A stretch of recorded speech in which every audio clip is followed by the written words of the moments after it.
ওরে আবু মাহজুরা, কেমন দেখা যায় তোমারে, তুমি সামনের চুল কাটো না কেন? আবু মাহজুরা বলে, আমি হাঁটু গেড়ে পেয়ারা নবীর সামনে বসেছিলাম, আমার এই মাথার চুলের মধ্যে মুবারক হাত লাগিয়ে বিশ্বনবী নিজে আমাকে আজানের প্রতিটা বাক্য শিক্ষা দিয়েছেন। বিশ্বনবীর মোবারক হাত, পবিত্র হাত আমার মাথার চুলের যে জায়গায় লেগেছে, আমি চাই ওই চুলগুলা নিয়ে আমি আমার কবরের ভিতরে যাব। সাইয়েদনা আবু মাহজুরা রাদিয়াল্লাহু তাআলা আনহু ইন্তেকালের আগের পর্যন্ত মাথার সামনের চুলগুলা কাটে নাই। আজারি সাহেবের আগমন আদ-দ্বীন ফাউন্ডেশনের পক্ষ থেকে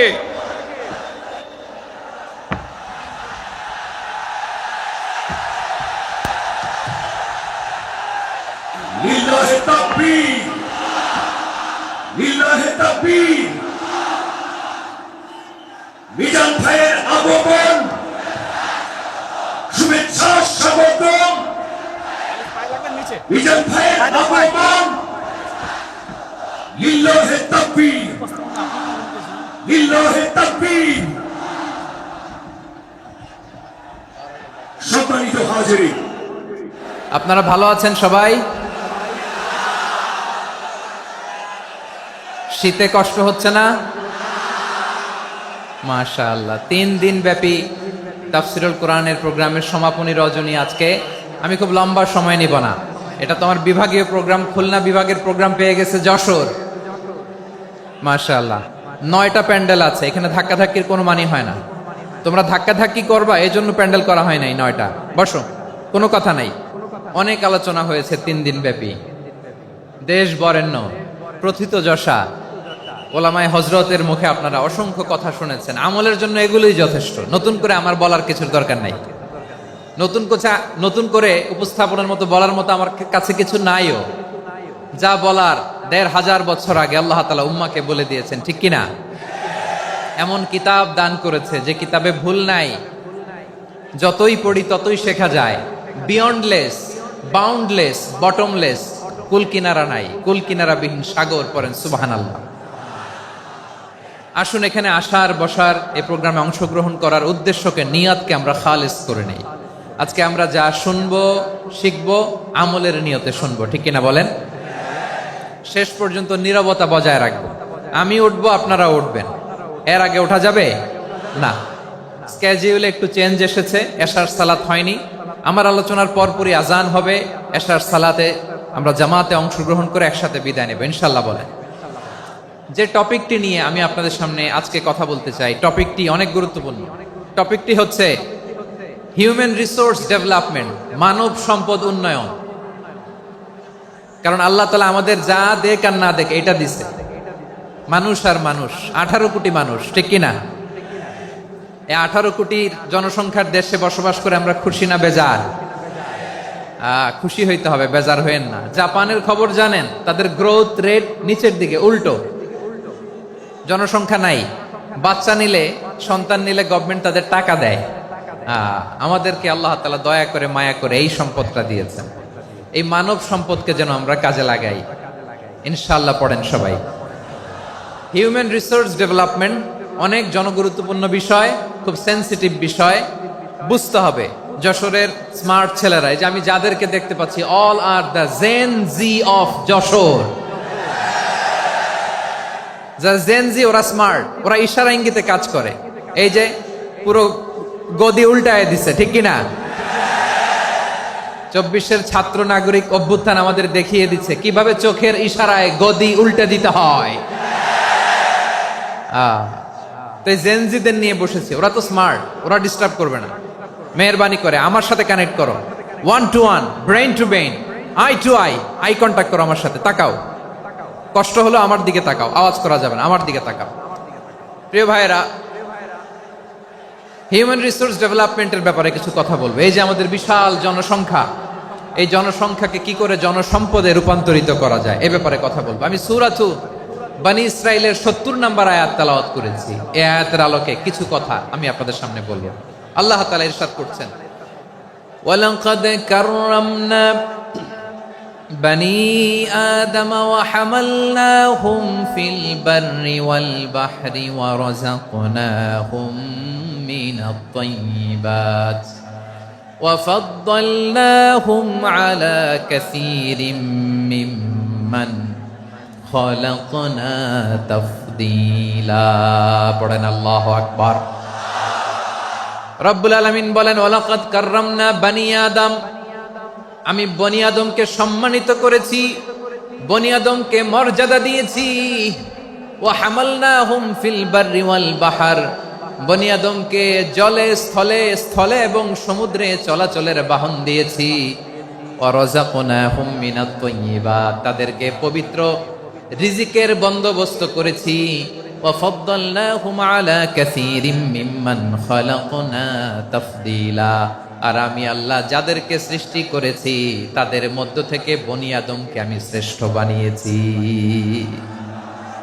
আমরা শ্রেষ্ঠ, আমরা আশরাফুল মাখলুকাত। আমরা কি এই যে এমনি চিল্লাচিল্লি করে জিজ্ঞেস করলে বলে না, আমরা আশরাফুল মাখলুকাত। আমরা কি শ্রেষ্ঠ, সবার চেয়ে সেরা। আমাদের মতো করে আল্লাহ কাউকে বানায় নাই। দুই পায়ে ভর করে শির দ্বারা এরকম স্ট্যান্ড রেখে মাথা উঁচু করে দাঁড়াতে পারে এরকম কোন প্রাণী পৃথিবীতে আছে? এজন্য আল্লাহ বলেন ওয়ালাকাদ কাররামনা বানি আদম, আমি বনি আদমকে সম্মানিত করেছি, তাদেরকে আমি মর্যাদা দিয়েছি।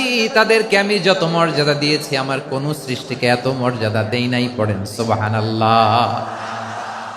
I have dignified the status of the sons of Adam, আদমের সব সন্তানের মর্যাদা আমি বাড়িয়েছি। আল্লাহ এখানে বলেননি ওয়ালাকাদ কাররামনাল মুমিনিন, আমি মুমিনের মর্যাদা বাড়িয়েছি, বলেছেন? আল্লাহ এখানে বলেন নাই ওয়ালাকাদ কাররামনাল মুসলিমিন, আমি মুসলিমের মর্যাদা বাড়িয়েছি।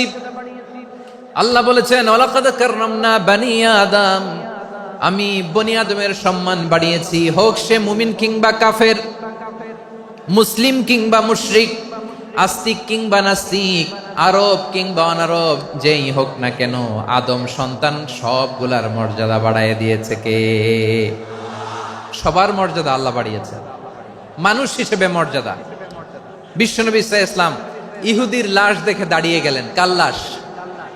আমার যশোরের ভাইয়েরা আওয়াজ করে বলুন, কার লাশ? ইহুদির লাশ দেখে দাঁড়ায় গেলেন। সাহাবারা বললেন ইয়া রাসূলুল্লাহ, আপনি দাঁড়ালেন যে, এটা তো ইহুদির লাশ। বিষ্ণু বললেন আওয়ালাইসাত নাফসান, এটা কি মানুষ নয়? এটা হোক ইহুদি হোক খ্রিস্টান, এটা তো মানুষ। আমি মানুষ দেখে দাঁড়িয়েছি। আই স্যালিউট দ্য হিউম্যানিটি, আমি মানবতাকে সম্মান করেছি। পড়েন সুবহানাল্লাহ। তাহলে এই জমিনে মানুষের মর্যাদা বেশি, হোক আস্তিক হোক নাস্তিক, হোক মুমিন কিংবা কাফের। আদমের সন্তান হলে, মানুষ হলেই তার মর্যাদা বাড়িয়েছে কে?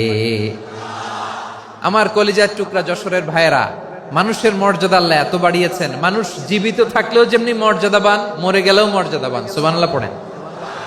মানুষ মরে গেলে এই ডেড বডিটা কি হয়? পচে যায়, গলে যায়, মাটির সাথে মিশে যায়। তাই বলে আপনি ডেড বডির সাথে যাচ্ছে তাই করতে পারবেন না। পারবেন? কেউ যদি অন্যায় করে তাকে যদি আপনি শাস্তির আওতায় আনেন, যা মনে চায় করতে পারবেন না। তারা আগুন দিয়ে পোড়াতে পারবেন না, নাক কাটতে পারবেন না, কান কাটতে পারবেন না, অঙ্গ বিকৃতি করতে পারবেন না। কারণ মানব জাতির মর্যাদা স্বয়ং দিয়েছে কে? ডেড বডি পচে যাবে, গলে যাবে।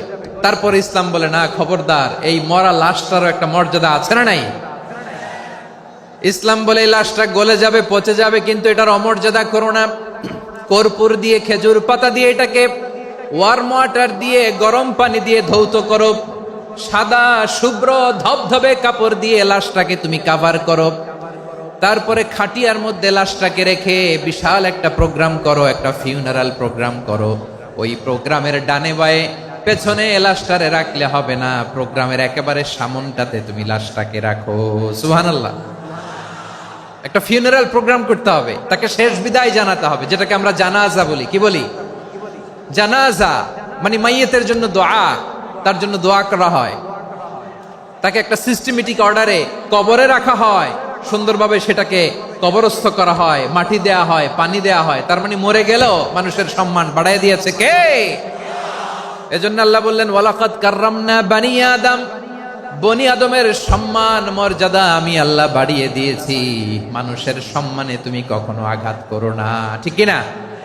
তাহলে ভাই প্রথম মেসেজ হচ্ছে the first and foremost message tonight to the people of জাসর।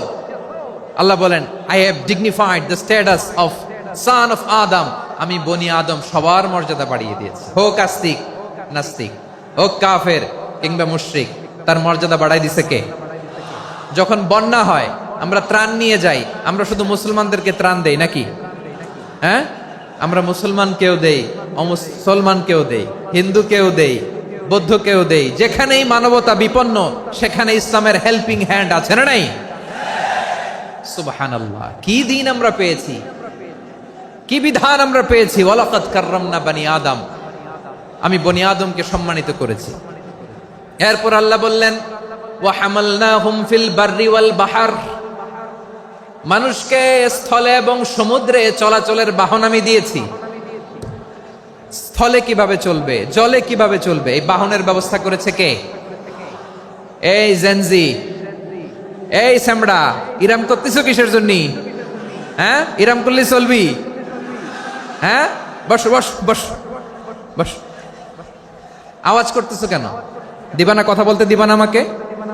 তো এইটা বুঝি তোমাদের ভালোবাসার নমুনা? তোমাদের ভালোবাসার কারণে যদি আমি কোথাও দাঁড়াতেই না পারি, কোথাও বসতে না পারি, কোথাও দুটা কথা বলতে না পারি, এই ভালোবাসা দিয়ে কি হবে আমার? বরং ঘামতে ঘামতে ঘর্মাক্ত হব, রক্তাক্ত হব। কিন্তু সেন্ট্রাল থেকে, সেন্ট্রালি যে ইনস্ট্রাকশন আসবে, সেই ইনস্ট্রাকশনের এক চুল আমরা ডানে বায়ে যাব না। এইটা গণজাগরণের জন্য এইটা দরকার, ইসলামী বিপ্লবের জন্য এইটা দরকার। তো আধা ঘন্টা ধরে যদি তোমাদেরকে থামানোই না যায়, এই লস্কর দিয়ে আমি কি করব? আল্লাহর ওয়াস্তে নো নো নো স্লোগান, চুপচাপ একেবারে আমার দিকে তাকাও। আল্লাহ বললেন, ওয়া হামালনাহুম ফিল বাররি ওয়াল বাহর, জলে স্থলে আমি চলাচলের যানবাহনের ব্যবস্থা করেছি। আমরা স্থলে ঘোড়ার উপরে চড়ি, উটের উপরে চড়ি, গাড়ির উপরে চড়ি। এই যে গাড়ির ইঞ্জিন বানাইছি আমরা, এটার মেধা দিয়েছে কে? আবার সাগরের মধ্যে আমরা নৌযান, জলযান, বড় বড় জাহাজ দিয়ে এক মহাদেশ থেকে আরেক মহাদেশ যাই, এক দেশ থেকে মালামালগুলো আরেক দেশে পাঠাই। সাগরের ভেতরে নৌকাগুলোরে ধরে রাখলো কে? ওয়াল ফুলকিল্লাতী তাজরি ফিল বাহরি বিমা ইয়ানফাউন নাস, মানুষের উপকার আছে এরকম সরঞ্জামাদি নিয়ে সাগরের উপরে বিশাল বিশাল জলযানগুলো চলে। এগুলো ডুবে যায় না, কাত হয়ে যায় না, পড়ে যায় না। এগুলোকে স্থিতিস্থাপকতাকে ঠিক করে রাখলো কে? আপনারা জাহাজ দেখেছেন? জাহাজ, হ্যাঁ, বাড়ি চট্টগ্রাম হইলে দেখতে পারতেন। দেখছেন? বিশাল বিশাল জাহাজ, বিশাল জাহাজ মালামাল নিয়ে এক মহাদেশ থেকে আরেক মহাদেশে যায়। গত মাসে আমার জাপান সফর ছিল। এই যে বাংলাদেশে যে গাড়িগুলো চালান, বেশিরভাগ গাড়ি আসে কিন্তু জাপান থেকে। হাজার হাজার গাড়ি একটা জাহাজ বহন করতে পারে, হাজার হাজার গাড়ি। এটাতে সাগরের মধ্যে ভাসাইলো কে? সবাই বলুন, ভাসালো কে? হাজার হাজার গাড়ি নিয়ে জাপানিজ গাড়িগুলো আমাদের চট্টগ্রামের এয়ারপোর্টের বন্দরে ভিড়ে। যুক্তরাষ্ট্রে আমি দেখেছি বিশাল বিশাল জাহাজ। আপনারা টাইটানিক জাহাজের নাম শুনেছেন? টাইটানিকেরও 8 গুণ 10 গুণ বড়। সুবহানাল্লাহ কইবেন না?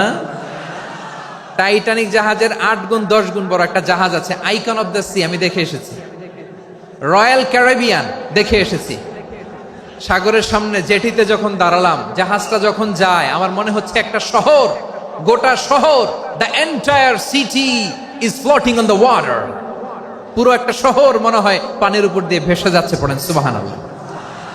এই যে আইকন অফ দ্য সি, এই ক্রুজ, এই জাহাজটা, এটার ভিতরে স্টেডিয়াম আছে। কিসের ভিতরে স্টেডিয়াম? কথা বুঝে নাই বোধহয়। স্টেডিয়াম কিসের ভিতর? সুইমিং পুল আছে, শপিং মল আছে, রেস্টুরেন্ট আছে, ক্লাব আছে, 3000 4000 রুম বিশিষ্ট, কক্ষ বিশিষ্ট হোটেল আছে। এই সবগুলোর নিয়ে এগুলো চলে সাগরের এই দোলার মধ্যে, জলোচ্ছ্বাসের মধ্যে। এই সাগরের ভেতরে এই জাহাজগুলোর ভাষায় রাখছে কে? সূরা আর রহমানে আল্লাহ তাআলা বললেন, ওয়ালাহুল জাওয়ারিল মুনশাআতু ফিল বাহরি কাল আ'লাম ফাবিআইয়ি আলা, সবাই পড়েন ফাবিআইয়ি আলাই রাব্বিকুমা তুকাযযিবান। পাহাড় সম বড় বড় জাহাজগুলো মাল বোঝাই করে সাগরের মধ্যে ভেসে বেড়ায়, এগুলো দিয়ে মালামাল বহন করা যায়, মানুষরা এক দেশ থেকে আরেক দেশে যায়। এই জাহাজগুলোরে সাগরের ভেতরে ভাসায় রাখলো কে? এই আয়াতের ভেতরে আল্লাহ তাআলা সূরাত বানী ইসরাঈলের এই চমৎকার আয়াতের ভেতরে আল্লাহ তাআলা বেসিক্যালি মানব জাতির প্রতি তার 4টি স্পেশাল অনুগ্রহের কথা বলেছেন। কয়টি? 2টা বলে ফেলছি। 1 নাম্বার ওয়ালাকাদ কাররামনা বানি আদম, আমি বনি আদমের সম্মান বাড়াইছি। নাকি মুসলমানদের? নাকি মুসল্লিদের? কার সম্মান বাড়িয়েছি? বনি আদমের। তাহলে human dignity, the first part of the verse talks about the human dignity. 2 number অংশ আল্লাহ তাআলা বললেন ওয়া হামালনাহুম ফিল বাররি ওয়াল বাহর, স্থলে এবং সমুদ্রে আমি তাদের জন্য চলাচলের বাহন দিয়েছি। সুবহানাল্লাহ। তার মানে smooth movement on land and sea, জলে এবং স্থলে যাতে আমরা স্মুথলি মুভ করতে পারি আল্লাহ তাআলা দিয়েছেন। 3 নাম্বার আল্লাহ তাআলা বললেন ওয়া রাযাকনাহুম মিনাত তাইয়্যিবাত, মানুষের জন্য আমি পবিত্র রিজিকের ব্যবস্থা করেছি।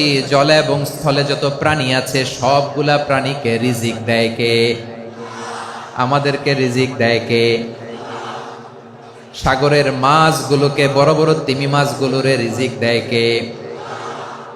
বাতাসের মধ্যে ভেসে বেড়ানো বড় বড় পাখিগুলো, স্ক্যান্ডিনেভিয়ান কান্ট্রি থেকে লক্ষ লক্ষ কোটি কোটি পাখিগুলো যে এক দেশ থেকে আরেক দেশে ট্রান্সফার হয়, এগুলোর রিজিক দেয় কে?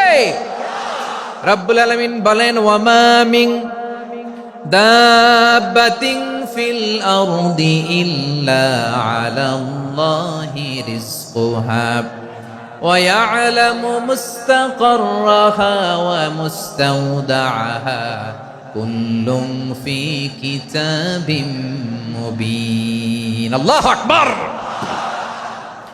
রব্বুল আলামিন বলেন ভূপৃষ্ঠে বিচরণশীল যত প্রাণী আছে সব প্রাণীগুলোকে আমি আল্লাহ আমার নিজের কুদরতে রিজিকের বন্দোবস্ত করি। এই প্রাণীগুলো কোথায় থাকে, কোথায় যায়, সব জায়গায় আমি রিজিক পৌঁছে দেই। রিজিক কেউ দিতে পারে না, রিজিকের মালিক কে?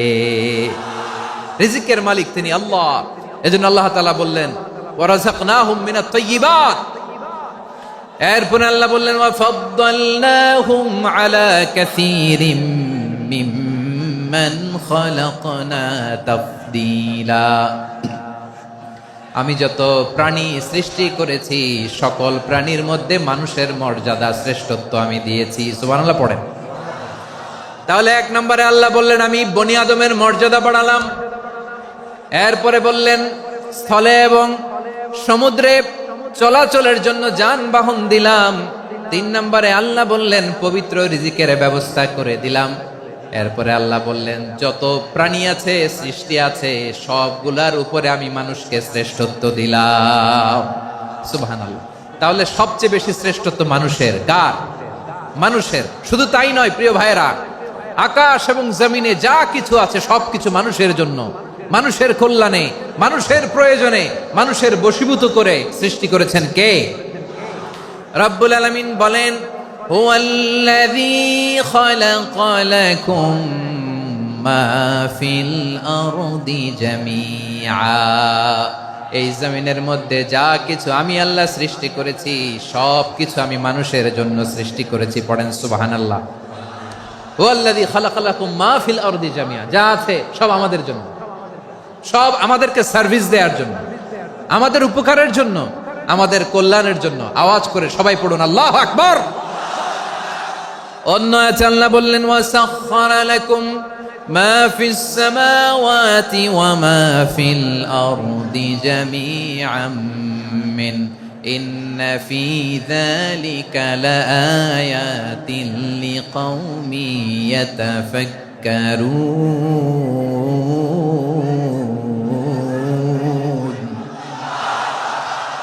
প্রথম আয়াতে আল্লাহ বললেন জমিনে যা আছে সব তোমাদের কল্যাণে আমি সৃষ্টি করলাম। এরপরে আল্লাহ বললেন, আকাশেও যা আছে সব তোমাদের জন্য সৃষ্টি করলাম, তোমাদের অনুগত বানায় দিলাম। পড়েন সুবহানাল্লাহ। মানুষের কি ব্রেইন দেখেন, মানুষ জমিন ছেড়ে আকাশে চলে যায়। পাখি দেখে মানুষের শখ হলো, পাখি যেহেতু উঠতে পারে আমরাও পারবো।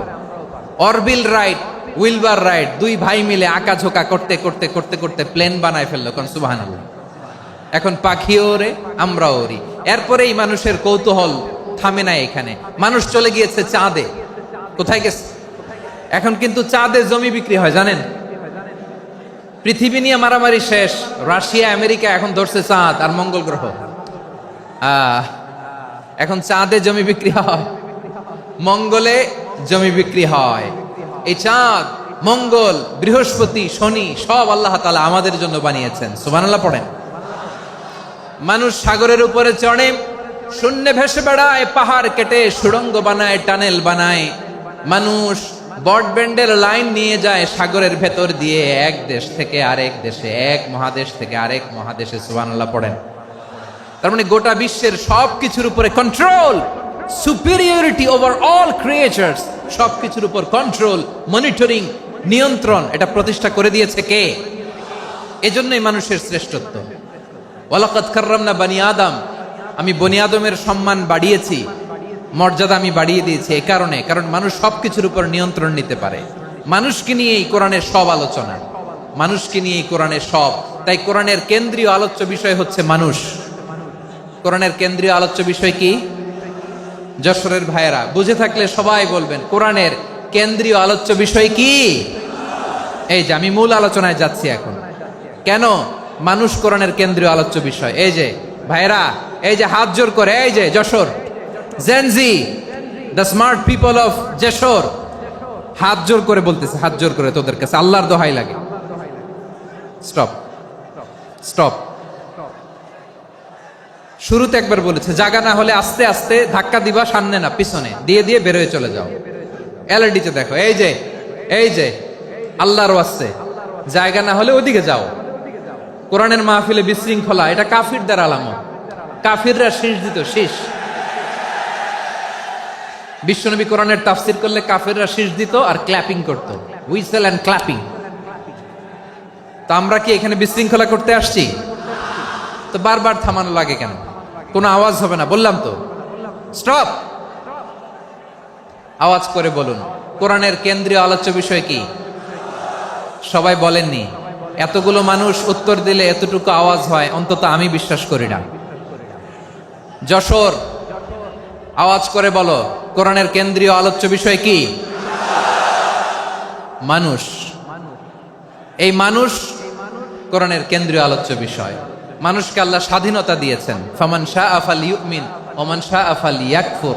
চাইলে মুমিন হতে পারো, চাইলে কাফের হতে পারো, তোমার ইচ্ছা। তবে জেনে রাখো, মুমিন হলে পাবা জান্নাত, কাফির হলে পাবা জাহান্নাম। নাও দ্য ডিসিশন ইজ ইয়ার্স। সিদ্ধান্ত তোমার, জান্নাতে যাবা না জাহান্নামে যাবা। যশোরের ভাইয়ের আওয়াজ করে বলুন, কই যেতে চান, জান্নাতে না জাহান্নামে? ডান দিকে না বাম দিকে? ডানপন্থী না বামপন্থী? চিল্লা চিল্লি না চুপচাপ? চুপচাপ কয়ে আবার চিল্লাচিল্লি শুরু করে দিচ্ছে। মাশাআল্লাহ। তাহলে কোরআনের কেন্দ্রীয় আলোচ্য বিষয় মানুষ। আমার সাথে থাকতে হবে, তোমাদেরকে নিয়ে আমি আলোচনা শেষ পর্যন্ত যাব। অনেক গুরুত্বপূর্ণ কথা বাকি আছে, আমাকে সহযোগিতা করতে হবে। মাশাআল্লাহ, এই তো ঠান্ডা হয়েছে। হ্যাঁ, ঠিক আছে ঠিক আছে ঠিক আছে। মানুষকে আল্লাহ এত স্বাধীনতা দিয়েছেন, মানুষ চাইলে অনেক ভালো হইতে পারে। ভালোর রাস্তাও খোলা, খারাপ হওয়ার রাস্তাও খোলা। ভালো হইলে মানুষ অনেক ভালো, খারাপ হইলে অনেক খারাপ। ভালো হইলে সবচেয়ে ভালো, খারাপ হইলে সবচেয়ে খারাপ। এজন্য সিদ্ধান্ত আপনাকে নিতে হবে। আল্লাহ তাআলা বলছেন, লাকাদ খালাকনাল ইনসানা ফি আহসানি তাকওয়িম সুম্মা রাদাদনাহু আসফালা সাফিলিন। আমি মানুষকে অনেক সুন্দর অবয়বে, সুন্দর আকৃতিতে সৃষ্টি করেছি। তার শুধু চেহারার ডিজাইনটাই সুন্দর নয়, তার ব্রেনটা বড্ড সুন্দর, তার মানসিকতা বড্ড সুন্দর, তার সৃজনশীলতা বড্ড সুন্দর। পড়েন সুবহানাল্লাহ। আমাদের চেহারা, অবয়ব, ডিজাইন যে সুন্দর তা না, আমাদের ব্রেনটা অনেক সফিস্টিকেটেড ব্রেন। অনেক সফিস্টিকেটেড। এই 1.5 কেজি ব্রেন ইউজ করে মানুষ গোটা বিশ্বে সভ্যতা বিনির্মাণ করেছে, ঠিক কিনা? এই ব্রেন আল্লাহ তাআলা আমাকে দিয়েছে। এটারে কাজে লাগালে, আপনার 6 সেন্স কাজে লাগালে আপনি অনন্য মানুষ হয়ে উঠবেন, মহামানবে রূপান্তরিত হবেন। মানুষ হতে পারে, চাইলেই মহামানব হতে পারে। আবার যদি মানুষ চায় খারাপও হতে পারে।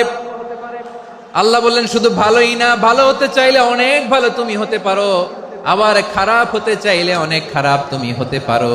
সুম্মা রাদাদনাহু আসফালা সাফিলিন।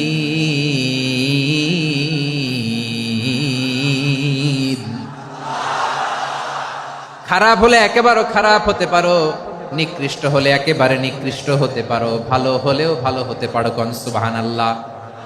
এবার আওয়াজ করে বলুন, ভালো হতে চাই না খারাপ? শ্রেষ্ঠ না নিকৃষ্ট? মানুষ ভালো হলে মানুষ ফেরেশতার চেয়েও ভালো, মানুষ খারাপ হলে সে পশুর চেয়েও খারাপ। কথা ঠিক কিনা বলেন? ভালো হলে ফেরেশতার চেয়েও ভালো, খারাপ হলে পশুর চেয়েও নিকৃষ্ট। তার মানে শ্রেষ্ঠত্বে মানুষ, শ্রেষ্ঠত্বে ফেরেশতাকে হার মানায়, আর অধপতনে শ্রেষ্ঠত্বে ফেরেশতাকে ছাড়িয়ে যায়, আর অধপতনে পশুকেও হার মানায়। আই রিপিট, আমি আবারও বলছি, মানুষ শ্রেষ্ঠত্বে ফেরেশতাকে ছাড়িয়ে যায়, আর অধপতনে সে পশুকেও হার মানায়। আওয়াজ করে বলতে হবে ঠিক কিনা? এটার প্রমাণ কি?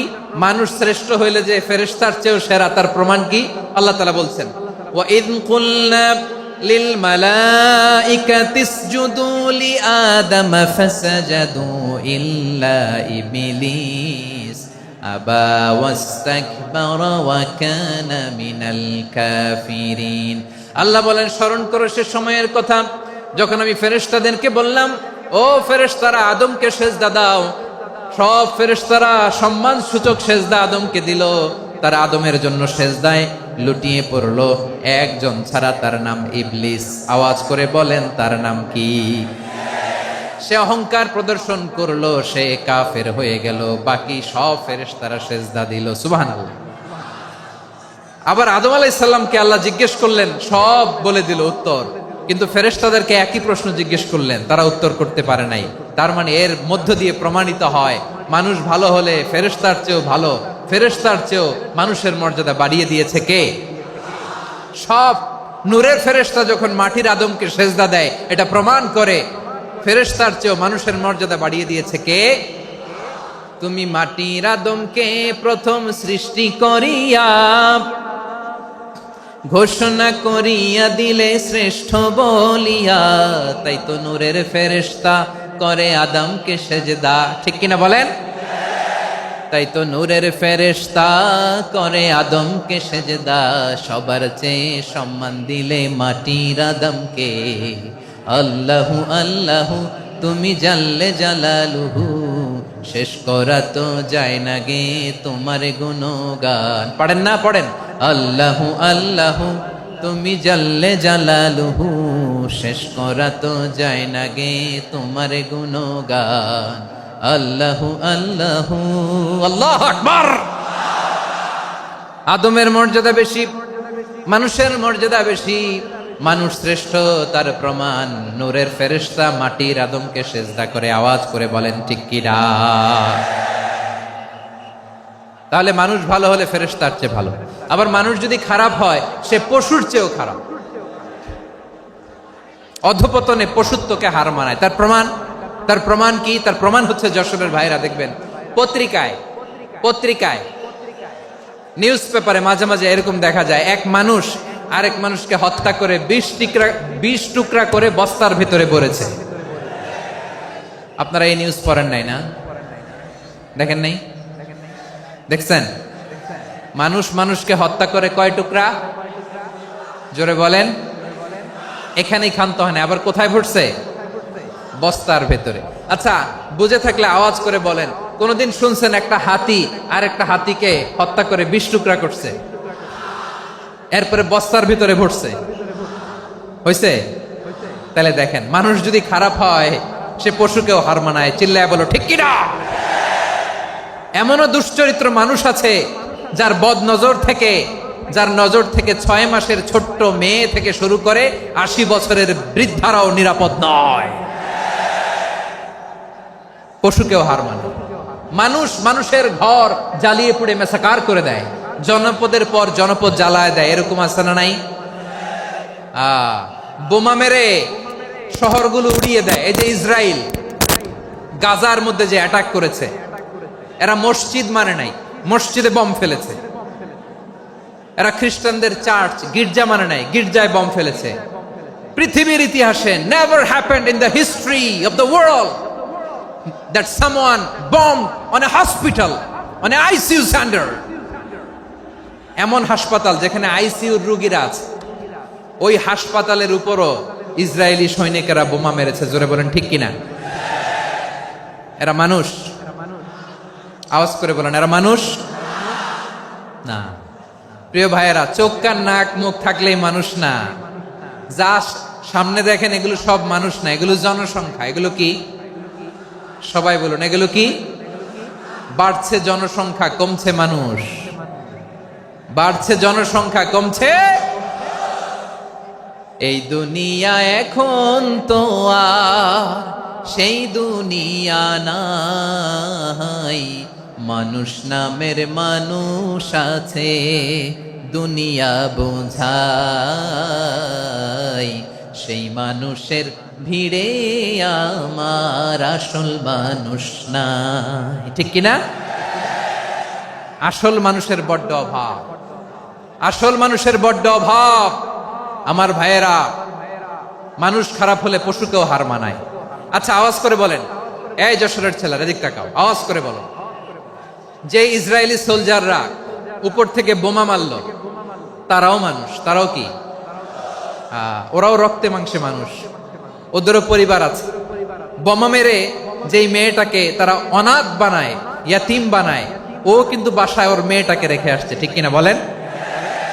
বম্বিং করে যে বাবাকে মেরে, স্বামীকে মেরে স্ত্রীকে বিধবা বানায়, তারও ঘরে স্ত্রী আছে। উপর থেকে বম মেরে মানুষ মেরে দিচ্ছে, তারাও মানুষ।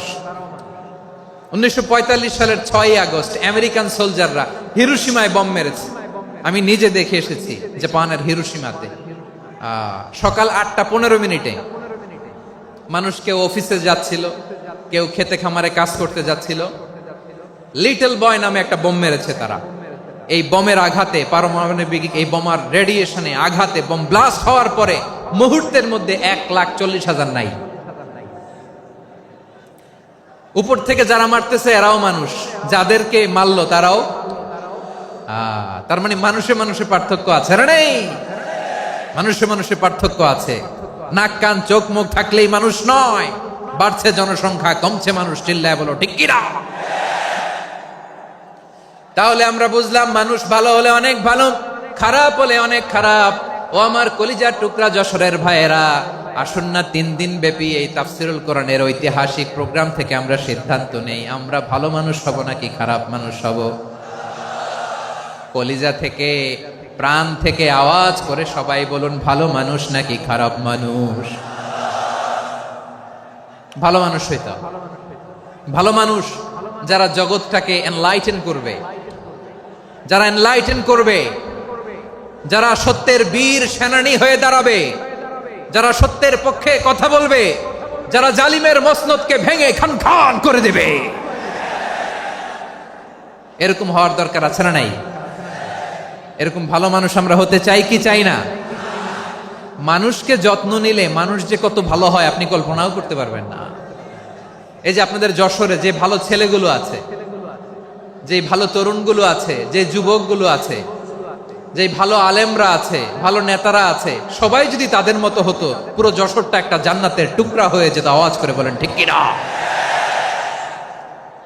মানুষকে নার্চারিং করলে, মানুষকে পলিশ করলে, মানুষকে গ্রুমিং করলে, মানুষকে সঠিক তারবিয়া দিলে মানুষ অনন্য হয়ে ওঠে।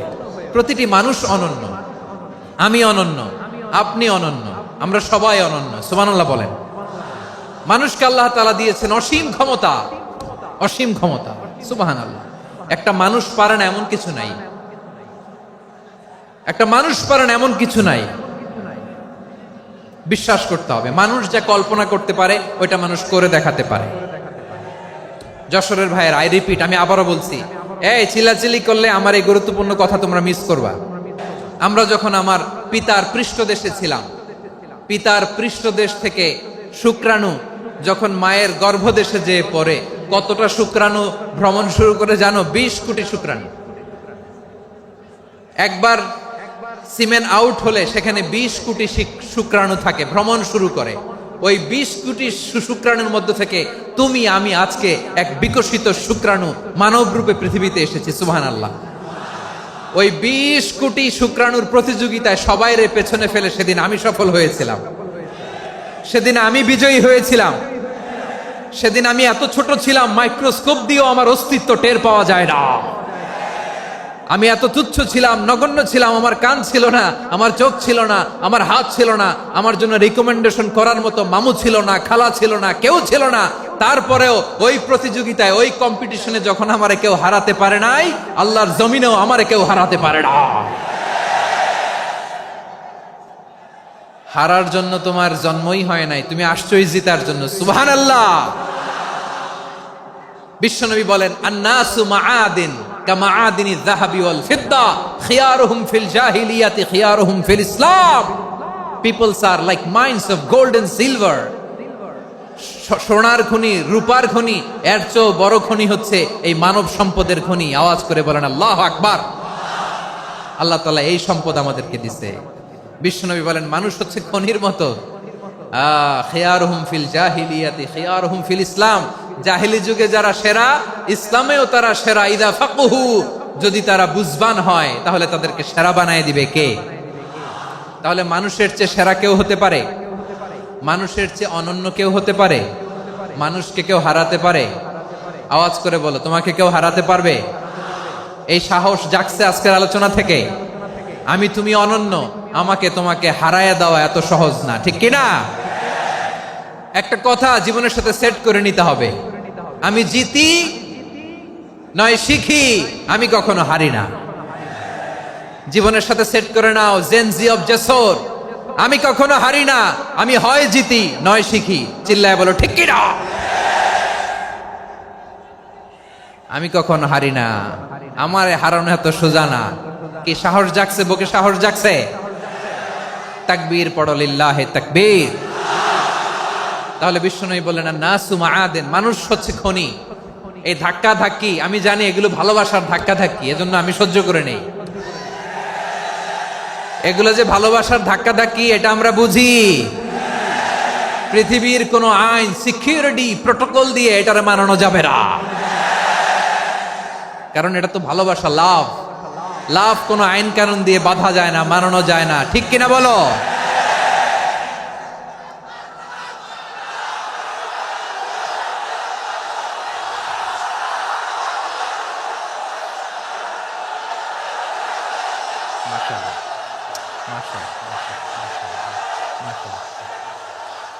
ঠিক আছে, বসুন বসুন বসুন।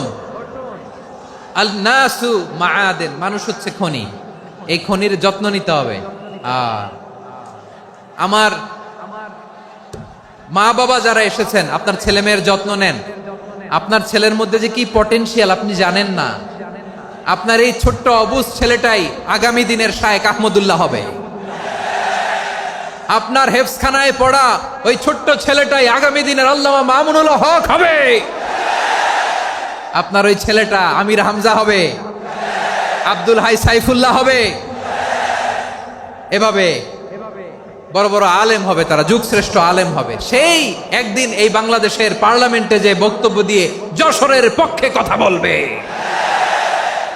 আপনি জানেন না, কাউকে ছোট করবেন না আপনি, ওর কনফিডেন্স আপনি কমাবেন না, আপনি কমাতে পারেন না। প্যান্ডেলে আমার যে মা বোনেরা আছেন, ছেলে মেয়েদেরকে কখনো ছোট করে কথা বলবেন না। ও যে কোথায় যাবে আপনি জানেন না, আপনি মা হয়ে তাকে সাহস দিবেন, তার কল্পনার জগৎটাকে সাজাতে তাকে উৎসাহিত করবেন, ঠিক কিনা বলেন? আর আমার প্যান্ডেলের আমার প্রিয় শ্রদ্ধাশীলা মায়েরা বোনেরা, আপনারা তো আরো দামি সম্পদ। বিশ্বনবী বলেন, আর দুনিয়া কুল্লুহা মাতা। আল্লাহ আল্লাহ আল্লাহ, বিশ্বনবীর কথার ওজন দেখেন, আর দুনিয়া কুল্লুহা মাতা ওয়া খায়রু মাতা'আদ দুনিয়াল মারআতুস সালিহা। বিশ্বনবী বলেন, দুনিয়ায় যা দেখো সব আল্লাহর দেওয়া অ্যাসেট, মানে সম্পদ। আর এত অ্যাসেটের ভিড়ে সবচাইতে শ্রেষ্ঠ সম্পদ হচ্ছে নেককার নারী।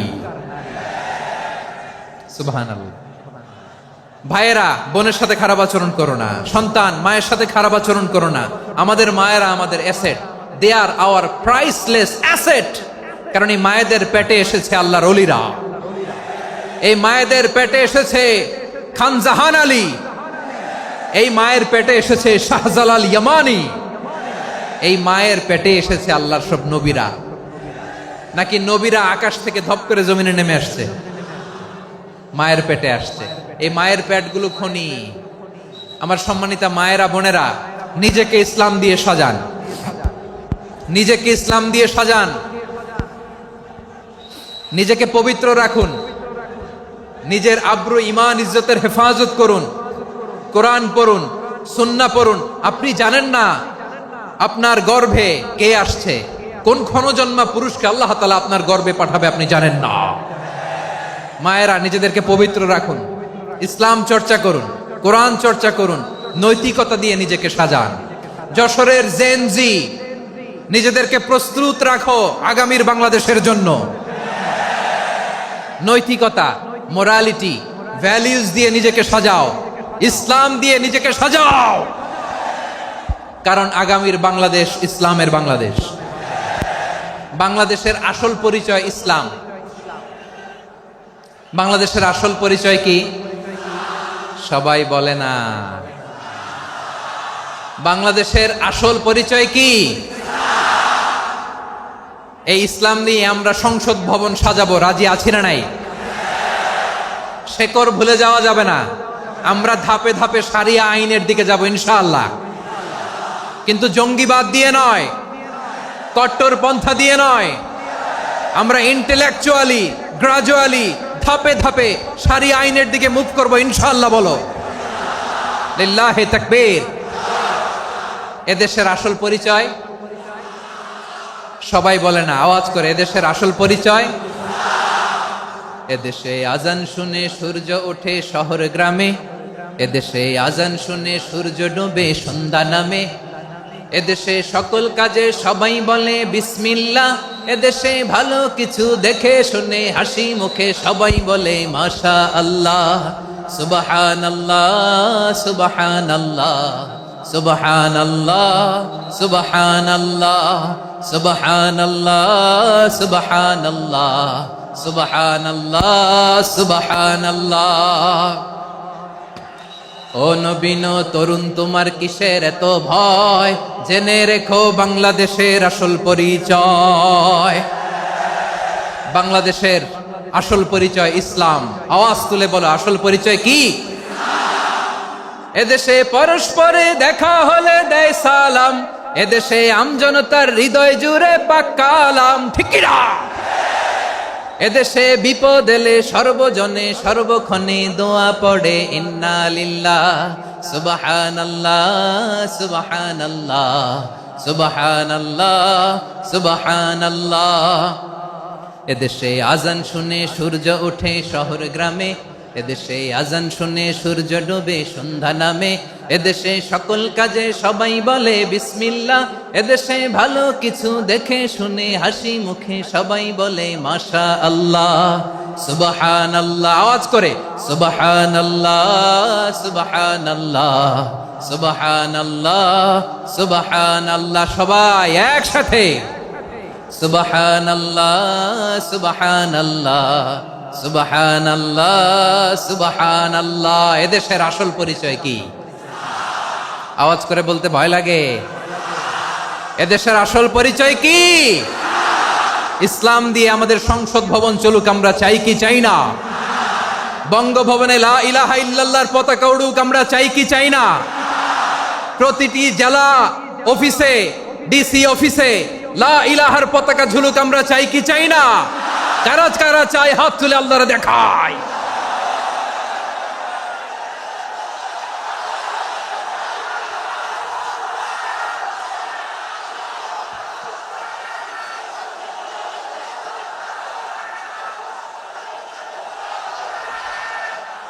মাশাআল্লাহ, মাশাআল্লাহ, মাশাআল্লাহ, মাশাআল্লাহ।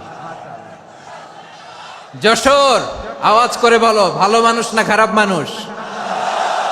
বুঝে বলছো তো? মানুষ ভালো হলে যে কত ভালো। এই মানুষকে যত্ন নিলে, মানুষকে মানুষ বানালে যে সে কি হতে পারে শুনবা?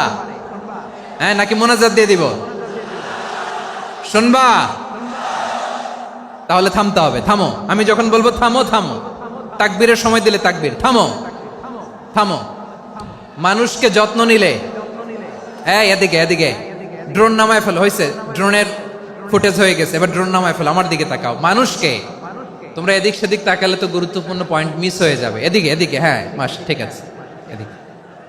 মানুষকে যত্ন নিলে মানুষের মধ্যে যারা কি পটেনশিয়াল রেখেছে, আমি জাপানের দুইটা উদাহরণ দেই। জাপানের, এই এই এভাবে এভাবে হবে, হয় বসো নয় পেছনে, কথা নাই, কথা তো বলাই যাবে না, হারাম কথা বলা আছে, একেবারে চুপ। আজকের জন্য হারাম করে দিছে আমি, এই কিছু সময়ের জন্য একেবারে নিষিদ্ধ। জাপানের দুইটা উদাহরণ দেই, খেয়াল করে একটু শুনেন, বুঝবেন। আল্লাহ, 2022 সালে জাপানের সাথে জার্মানির খেলা, ফিফা ওয়ার্ল্ড কাপ 2022। এক পক্ষে জাপান, আরেক পক্ষে কোন দেশ? কথা শুনে নাই। এক পক্ষে কোন দেশ, আরেক পক্ষে সবাই। এক পক্ষে, আরেক পক্ষে। ওই খেলায় জিতেছিল জাপান, জিতেছিল 22 সালের এই ফিফা ওয়ার্ল্ড কাপে। জাপান ফুটবল খেলায় জিতে, as a part of their celebration, তারা খেলার পরে পুরো স্টেডিয়ামটারে ক্লিন করে। The fan base of Japan, লক্ষ লক্ষ মানুষ খেলা দেখতে যায়, তো এত ডাস্টবিনও তো নাই, তো যারা ডাস্টবিনে জায়গা পায় নাই, তারা এই যে চকলেটের প্যাকেট, পানির বোতল, চিপসের প্যাকেট, তারা এদিকে সেদিকে রেখে দিয়েছে। জাপানের ভক্তরা, জাপানের ফলোয়াররা, as a part of their celebration, তারা খেলার পরে পুরো স্টেডিয়ামের সব ময়লা আবর্জনা ক্লিন করে তারপরে বিদায় নিয়েছে। তাদেরকে কি ক্লিন করার দায়িত্ব দেয়া হয়েছিল? এই যশোর, জাপানের যে ছেলেরা খেলা দেখতে গেছিল, ওদেরকে কি ক্লিন করার দায়িত্ব দিছিল? তারা কি স্টেডিয়ামের পরিচ্ছন্নতা কর্মী?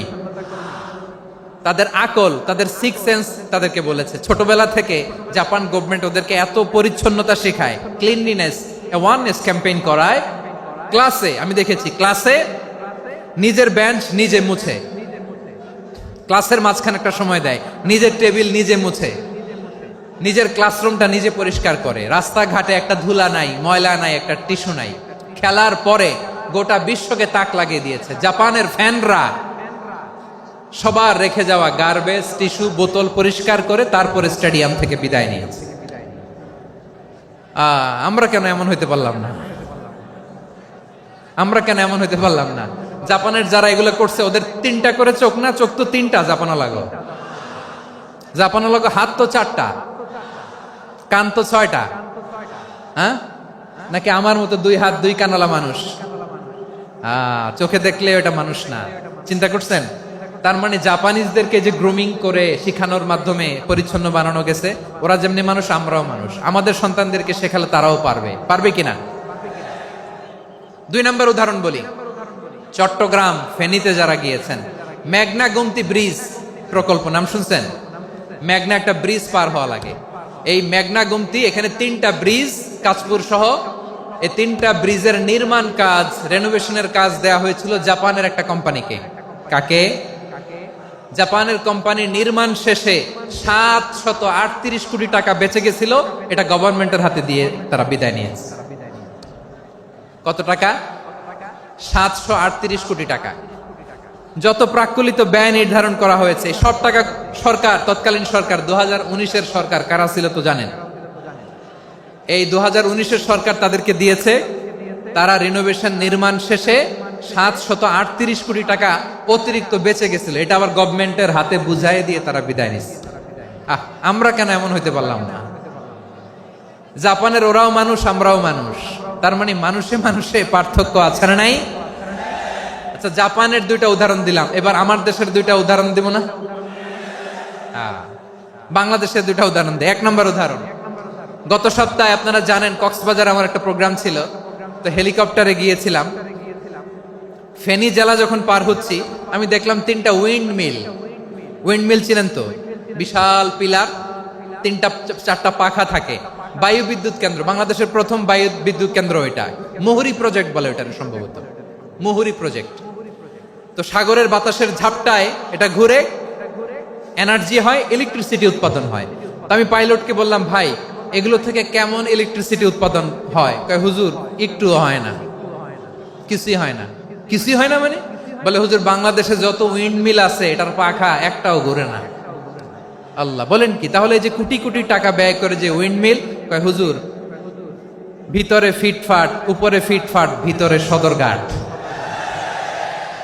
তার মানে কোটি কোটি টাকা দিয়ে এই উইন্ডমিল বানায়, এখানে কিছু নাই, দুর্নীতির আড্ডাখানা, আখড়াখানা বাংলাদেশ, ঠিক কিনা বলেন? আয় রে, জাপানিজরাও মানুষ, আমরাও মানুষ।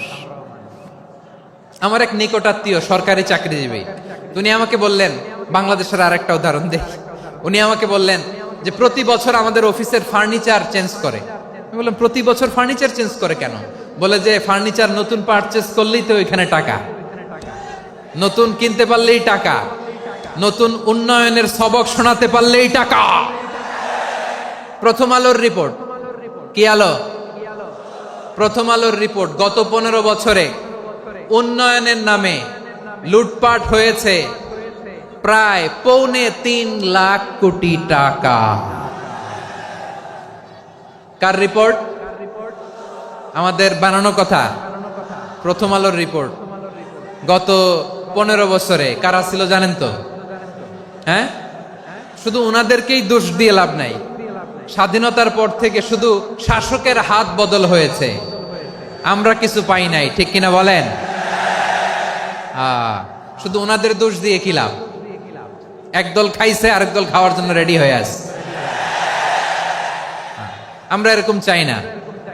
আমরা চাই স্বাধীন সার্বভৌম বাংলাদেশ, আমরা চাই দুর্নীতিমুক্ত বাংলাদেশ। আমি নিউজটা যে কতবার পড়লাম, এটা কি সম্ভব?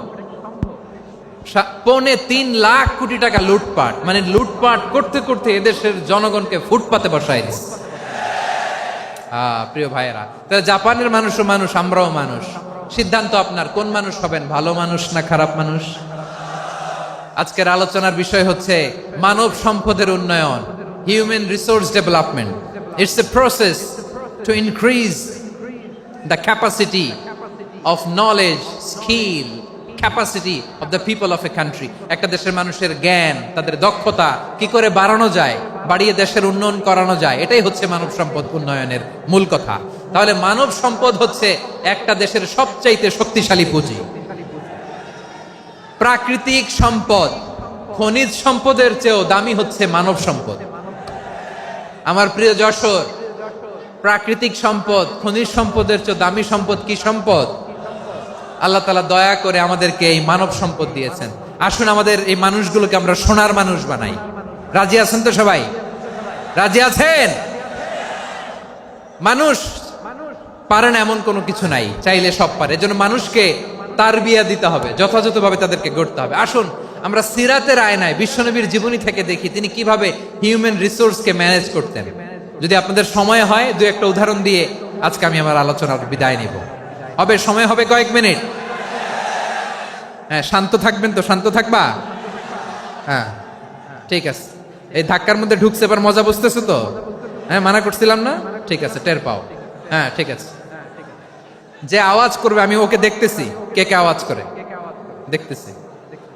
শেষ কথা, শেষের দিকে চলে আসছি। বিষ্ণু ইসলাম কিভাবে হিউম্যান রিসোর্সকে ম্যানেজ করতেন, মজার কথা আছে কয়েকটা, বলে বিদায় নিব। বিশ্বনবী কিভাবে এই মানব সম্পদকে ম্যানেজ করতেন। বিশ্বনবী, he was a very good talent hunter, চৌকস ট্যালেন্ট হান্টার ছিল। কার মধ্যে কি ট্যালেন্ট আছে দেখলেই বুঝে ফেলতেন। সুবহানাল্লাহ পড়বেন না? কি নবী আমরা পেয়েছি! He was a very good talent hunter. আমার নবী, তিনি চৌকস ট্যালেন্ট হান্টার ছিলেন। কার মধ্যে কি প্রতিভা বের করতেন, ওই প্রতিভাকে ইসলামের কল্যাণে কাজে লাগাতেন। সুবহানাল্লাহ বলেন।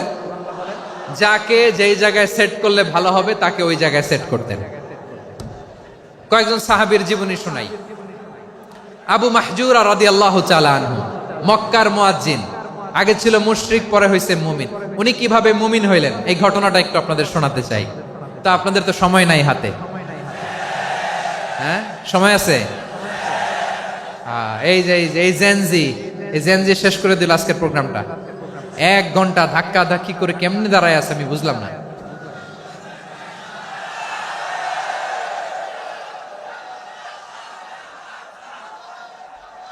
না না তাকবিন না, চুপ করতে হবে। What I need, you stop. Just shut up. চুপ। হ্যাঁ ঠিক আছে, এভাবে। আবু মাহজুরা রাদিয়াল্লাহু তাআলা আনহু কিভাবে মুসলিম হলেন আওয়াজ করে শুনেন। হুনাইনের যুদ্ধ 8ম হিজরি, বিষ্ণু ইসলাম হুনাইনের যুদ্ধ শেষে ফিরতেছেন। পথিমধ্যে বেলাল রাদিয়াল্লাহু তাআলা আনহু, এই যে আবার কথা, আই রে আল্লাহ রে, এখানে ধাক্কা ধাক্কি কেন? চলে যাও, পেছনে যাও, পেছনে যাও। কি আজীব তামাশা! যেখানে যায় এখানে ধাক্কা ধাক্কি, মারামারি, গায়ের উপরে, কাঁধের উপরে, শাউটিং। অনেক গুরুত্বপূর্ণ কথা পয়েন্ট করে নিয়ে আসি যে বলবো, এই শাউট করার কারণে প্রোগ্রামটাই নষ্ট করে দেয়। আসছে আমার ভালোবাসা দেখাইতে, প্রোগ্রামটাই শেষ করে দিয়ে চলে যায়। স্টপ। আবার কথা বল, স্টপ। হুনাইনের যুদ্ধে 8ম হিজরি, কত হিজরি? সবাই বলেন না একটু, কত হিজরি? 8ম হিজরিতে হুনাইনের যুদ্ধে রাসূল সাল্লাল্লাহু আলাইহি ওয়াসাল্লাম ফিরে আসতেছেন মদিনায়। পথিমধ্যে বেলাল রাদিয়াল্লাহু তাআলা আনহু আজান দিচ্ছেন। কি দিচ্ছেন? তো পাশে ছিল মুশরিকদের একটা পল্লী, কিছু মুশরিক তরুণ, কিছু অমুসলিম কিশোর, তারা আজানকে ব্যঙ্গ করতেছে। আমাদের বাংলায় মুখ ভেঙ্গানো বলে আর কি। বেলাল রাদিয়াল্লাহু তাআলা আনহু আজান দিচ্ছেন, ওই বাচ্চাগুলো মুশরিক, তো ওরা আজানকে ব্যঙ্গ করতেছে, বিকৃতি করে ওরাও আজান দিচ্ছে। উদ্দেশ্য হচ্ছে আজানকে নিয়ে ঠাট্টা করা। উদ্দেশ্য কি? ঠাট্টা করা। ব্যাপারটা মনে কষ্ট পাওয়ার মতো ব্যাপার না? কিন্তু বিশ্বনবী ওইখানে দেখেন কি খুঁজলেন। বিশ্বনবী খেয়াল করলেন অমুসলিম কিশোরদের মধ্য থেকে একটা কিশোরের গলাটা বড় দরাজ গলা, কণ্ঠটা বড় সুন্দর। খেয়াল করে দেখলেন যে কিছু কিশোর বেলালের আজানকে ব্যঙ্গ করে, বিকৃতি করে, কিন্তু একজনের কণ্ঠ দেখতে পাচ্ছেন না এত দূরে, কিন্তু কণ্ঠটা বড় সুন্দর, দরাজ গলা। বিশ্বনবী সাহাবীদেরকে বললেন, ধরো এগুলারে, ধরো। সবগুলারে ধরে বিশ্বনবীর সামনে আনা হলো। ওরা হাঁটু গেড়ে বসলো। বিশ্বনবী বললেন, তোমাদের মধ্যে কে যেন ব্যঙ্গ করে আজান দিচ্ছিল, তার গলাটা বড় উঁচু, গলার বেসটা বড় মজবুত, মেলোডিয়াস, সুমধুর কণ্ঠ। কে? আবু মাহজুরা বলে, আমার বন্ধুরা সবাই আমার দিকে আঙ্গুল দেখায়, আমি পড়ে গেছি বিপদে। রাসূল সাল্লাল্লাহু আলাইহি ওয়াসাল্লাম বাকি অমুসলিম তরুণদেরকে ছেড়ে দিলেন, বললেন তোমরা যাও। এবার আবু মাহজুরারে পাইছে। আবু মাহজুরার চুলের মধ্যে হাত দিলেন বিশ্বনবী, মাথায় হাত দিয়ে বললেন, এবার আজান দাও দেখি। আবু মাহজুরা বলে, আমি তো আজান দিতে জানি না, কারণ আমি তো বেলালেরটা শুইনা দিছি, আমার তো মুখস্থ নাই, আমি তো আজান দিতে জানি না। বিশ্বনবী বললেন, জানো না? তাহলে আসো, আমি তোমারে শিখাই দেই। সুবহানাল্লাহ পড়েন। আবু মাহজুরা হাঁটু গেড়ে বসে, বিশ্বনবীর মোবারক হাত আবু মাহজুরার চুলের মধ্যে। বিশ্বনবী আজানের মুআল্লিম আবু মাহজুরাকে বলতেছে, ঠিক আছে তোমারে শিখাই দিচ্ছি, আমি যা যা বলবো আমার সাথে সাথে বলো, পারবা? আবু মাহজুরা বলে, পারবো। বিশ্বনবী আজান দিচ্ছেন মাথায় হাত দিয়ে, আল্লাহু আকবার, আল্লাহু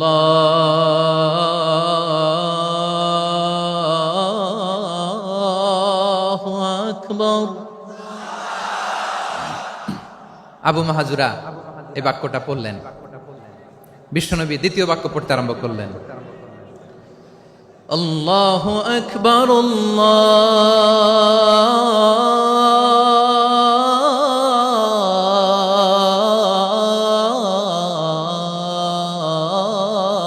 আল্লাহু আকবার।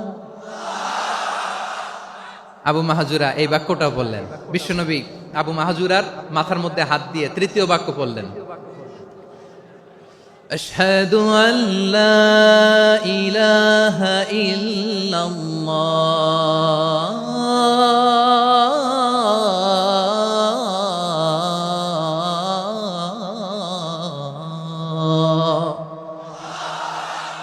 আবু মাহাজুরা তৃতীয় বাক্য পড়লেন। বিশ্বনবী একটা বাক্য পরে আবু মাহাজুরা পরে, বিশ্বনবী পরে আবু মাহাজুরা পরে। আবু মাহাজুরা কিন্তু অমুসলিম, মুশরিক।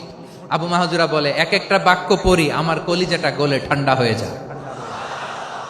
এতদিন মোহাম্মদকে গালি দিতাম, এখন মোহাম্মদ আমার মাথায় যখন হাত রাখছে আমার সারা শরীর ঠান্ডা হয়ে গেছে। বিশ্বনবী আজান শিখাচ্ছেন, একটা একটা বাক্য পড়ে আবু মাহাজুরাও পড়ে, বিশ্বনবী পড়ে আবু মাহাজুরাও পড়ে। পুরো বাক্যগুলো যখন শেষ, আজান শেষ, আবু মাহাজুরাও যখন পুরো আজান পড়লেন, আবু মাহাজুরা বললেন, এতদিন মোহাম্মদের চেহারা দেখলে আমার ঘৃণা লাগতো, আজ থেকে মোহাম্মদের চেহারার চেয়ে প্রিয় চেহারা আমার কাছে নাই। আবু মাহাজুরা বললেন, ও মুহাম্মদ, আজানের বাক্য তো আপনি আমারে শেখালেন, এখানেই শেষ করবেন না, আপনি আমারে পড়ায় দেন লা ইলাহা ইল্লাল্লাহু মুহাম্মাদুর রাসূলুল্লাহ সাল্লাল্লাহু আলাইহি ওয়াসাল্লাম। বিশ্বনবীর সাথে দাঁড়িয়ে উনি শাহাদা পড়ে মুসলমান হয়ে গেলেন। এবার আবু মাহাজুরা বলে, ইয়া রাসূলুল্লাহ, ইয়া হাবিবাল্লাহ, আমি মুমিন হয়েছি, মুসলমান হয়েছি, আপনার কাছ থেকে আজান শিখার সৌভাগ্য আমি লাভ করেছি গো নবী। আমার কণ্ঠের বড় তারিফ করেছেন, আপনি আমার আজানকে আপনি পছন্দ করেছেন। একটা জিনিস আপনার কাছে চাই, আপনি আমাকে মক্কার মসজিদুল হারামের মুয়াজ্জিন হিসেবে অ্যাপয়েন্ট করে দেন। বিষ্ণু ইসা ইসলাম বললেন, যাও আবু মাহজুরা, আমি তোমাকে পৃথিবীর শ্রেষ্ঠতম মসজিদ মক্কার মসজিদুল হারামের মুয়াজ্জিন হিসেবে অ্যাপয়েন্ট করে দিলাম। দেখছেন কিভাবে ট্যালেন্ট হান্টিং করতে হয়, কিভাবে হিউম্যান রিসোর্স মানব সম্পদকে ব্যবহার করতে হয়। আসছিল আজানকে ভেঙ্গাইতে, আসছিল কেন? আজানকে ব্যঙ্গ করার জন্য, বিকৃত করার জন্য। আজানকে বিকৃত করতে যে ইসলামের সবচেয়ে শ্রেষ্ঠ মসজিদের মুয়াজ্জিন হয়ে গেল। পড়েন সুবহানাল্লাহ। হযরত আবু মাহজুরা রাদিয়াল্লাহু তাআলা আনহু ওনার এই সুললিত কণ্ঠ ব্যবহার করে মসজিদুল হারামে এত সুন্দর করে আল্লাহু আকবার বলে আজান দিতেন, মানুষগুলোর, মুসল্লিগুলোর, মক্কাবাসীর হৃদয়কে তিনি বিগলিত করে দিতেন, মানুষের হৃদয়কে ঠান্ডা হয়ে যেত। শুধু এখানেই শেষ না আমার যশোরের ভাইয়েরা, বিশ্বনবী যখন সাইয়েদনা আবু মাহজুরা রাদিয়াল্লাহু তাআলা আনহুকে আজান শিখাচ্ছিলেন, বলেন তো বিশ্বনবীর হাতটা কোথায় ছিল? আবু মাহজুরার মাথার সামনে, এই চুলের উপরে ছিল। আবু মাহজুরা ওই স্মৃতিটাকে ধারণ করবার জন্য, ওই স্মৃতিকে বহন করার জন্য বিশ্বনবীর মোবারক হাত আবু মাহজুরার কপালের চুলের যেই জায়গায় লেগেছে, মৃত্যুর আগের দিন পর্যন্ত আবু মাহজুরা মাথার ওই চুলে কোনোদিন ছুরি আর কামার লাগায় নাই, সেখানে কেচি লাগায় নাই, চুলের মধ্যে খুর লাগায় নাই। আবু মাহজুরা ডান দিকের চুল কাটতো, বাম দিকের চুল কাটতো, পেছনের চুল কাটতো, সামনের চুল কাটতো না। আবু মাহজুরা রাদিয়াল্লাহু তাআলা আনহুর সামনের চুলগুলো বড় হতে হতে যখন এত বড় হয়ে যায়, তিনি চুলগুলো পেঁচিয়ে মাথার মধ্যে রাখতেন, তারপরে তিনি পাগড়ি পরতেন। সবাই জিজ্ঞেস করতো, আবু মাহজুরা, এটা আবার কেমন স্টাইল? দেখতে তোমারে কি বিদঘুটে লাগে, কেমন অড লাগে, কেমন খারাপ দেখা যায়। মক্কায় এমন কোন মানুষ তো দেখি নাই, ডানে চুল কাটে, বায়ে চুল কাটে, পেছনে চুল কাটে, সামনে কাটে না। ওরে আবু মাহজুরা, কেমন দেখা যায় তোমারে, তুমি সামনের চুল কাটো না কেন? আবু মাহজুরা বলে, আমি হাঁটু গেড়ে পেয়ারা নবীর সামনে বসেছিলাম, আমার এই মাথার চুলের মধ্যে মুবারক হাত লাগিয়ে বিশ্বনবী নিজে আমাকে আজানের প্রতিটা বাক্য শিক্ষা দিয়েছেন।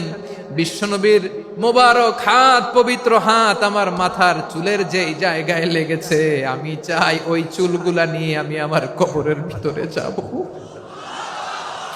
সাইয়েদনা আবু মাহজুরা রাদিয়াল্লাহু তাআলা আনহু ইন্তেকালের আগের পর্যন্ত মাথার সামনের চুলগুলা কাটে নাই, মাথার সামনের চুল তিনি কাটেন নাই।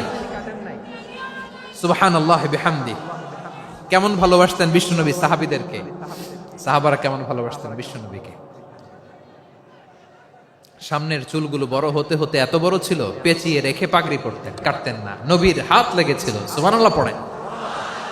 তাহলে what is the lesson? Moral of the story কি? মোরাল অফ দ্য স্টোরি হচ্ছে, আসছিল আজানকে ব্যঙ্গ করার জন্য, বিকৃত করার জন্য, হয়ে গেল মসজিদুল হারামের মুয়াজ্জিন।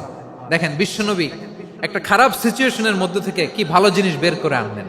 আমি যে শুরুতে বলেছি কিভাবে তিনি হিউম্যান রিসোর্সকে ডেভেলপ করেছেন, ম্যানেজ করেছেন। তিনি যে চৌকস ট্যালেন্ট হান্টার ছিল, দেখেন সবার মধ্যে থেকে এর বাছাই করে মুয়াজ্জিন বানাই দিয়েছেন। সুবহানাল্লাহ পড়েন। তার মানে এই না সবাইরে ধরে ধরে উনি মুয়াজ্জিন বানাইছেন। যার যেই ট্যালেন্ট আছে তাকে ওই কাজে অ্যাসাইন করেছেন। যার যেই প্রতিভা আছে তার প্রতিভাকে ইসলামের কাজে লাগিয়েছেন। সুবহানাল্লাহ পড়েন।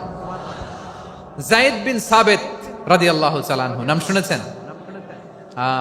যশোর কথা বেরোয় না। যদি জিগায় সালমান খানের নাম শুনছেন, সবাই হাত তুলবে, জি হুজুর শুনছি, মানে সব দেখা শেষ। সালমান খান, আমির খান, অমুক খান, সব খান মুখস্থ, কিন্তু যায়েদ বিন সাবিতের নাম মুখস্থ নাই মুসলমানদের। যেই সাহাবী মাথার সামনের চুল কাটে নাই, মসজিদুল হারামের মুয়াজ্জিন বানাইছেন বিশ্বনবী, সাহাবীর নাম কি? খায়া ফেলাইস, স্লোগানের সাথে খায়া ফেলাইস। আবু মাহজুরা, কি নাম? আবু মাহজুরা আল জুমাহি রাদিয়াল্লাহু তাআলা আনহু। এই নামটা আজকে নিয়ে যাইতে হবে যশোর। আবু মাহজুরা রাদিয়াল্লাহু তাআলা আনহু। দুই নম্বরে বলছিলাম যায়েদ বিন সাবিত রাদিয়াল্লাহু তাআলা আনহু। বিশ্বনবী দেখলেন মদিনার এই আনসারী সাহাবী হাইলি ট্যালেন্টেড, ইন্টেলেকচুয়াল, মেরিটোরিয়াস, জ্ঞানের প্রতি তার আকর্ষণ, মারাত্মক আকর্ষণ। বিশ্বনবী তাকে দায়িত্ব দিলেন, কোরআন যা নাজিল হয় তুমি লিখো, কাতিবুল ওয়াহি বানায় দিলেন। সুবহানাল্লাহ। যায়েদ বিন সাবিতরে আবার আজান শিখান নাই, কারণ তার মধ্যে বিশ্বনবী প্রতিভা দেখেছেন, একাডেমিক প্রতিভা। বিশ্বনবীর একাডেমিক প্রজেক্টগুলো তিনি হ্যান্ডেল করতেন। যায়েদ বিন সাবিত ছিল বিশ্বনবীর ব্যক্তিগত সচিব। কি ছিল? ব্যক্তিগত সচিব। বোঝেন নাই? বিশ্বনবীর ব্যক্তিগত সচিব এবং দোভাষী। ইহুদিরা কিছু লিখে দিলে এটার অর্থ বিশ্বনবীরে বুঝায় দিতেন, আবার ইহুদিদের কাছে কিছু লিখতে হলে তিনি লিখে দিতেন। বিশ্বনবী একদিন বললেন, ইন্নী ওয়াল্লাহি মা আমানু ইয়াহুদা আলা কিতাব। ইহুদিরা যে চিঠি পাঠায় অর্থ তো বুঝি না, আরেক ইহুদি আইনা অর্থ করা লাগে।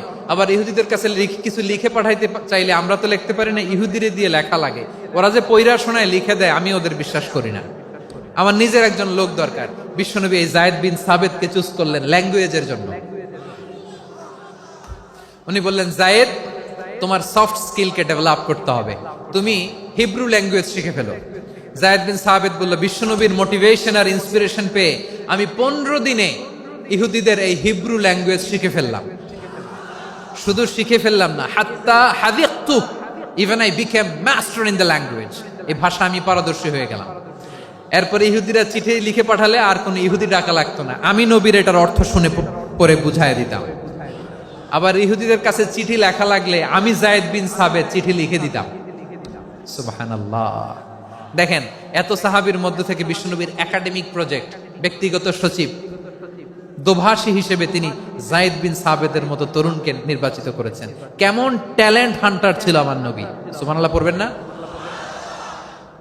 বিশ্বনবীর ইন্তেকালের পরে সাইয়েদনা আবু বকর রাদিয়াল্লাহু তাআলা আনহু যখন খলিফা হয়ে আসলেন, কোরআনকে সংকলনের দায়িত্ব দেয়া লাগবে, কোন সাহাবীকে দিবেন? সব সাহাবারা মিলে পরামর্শ করলেন।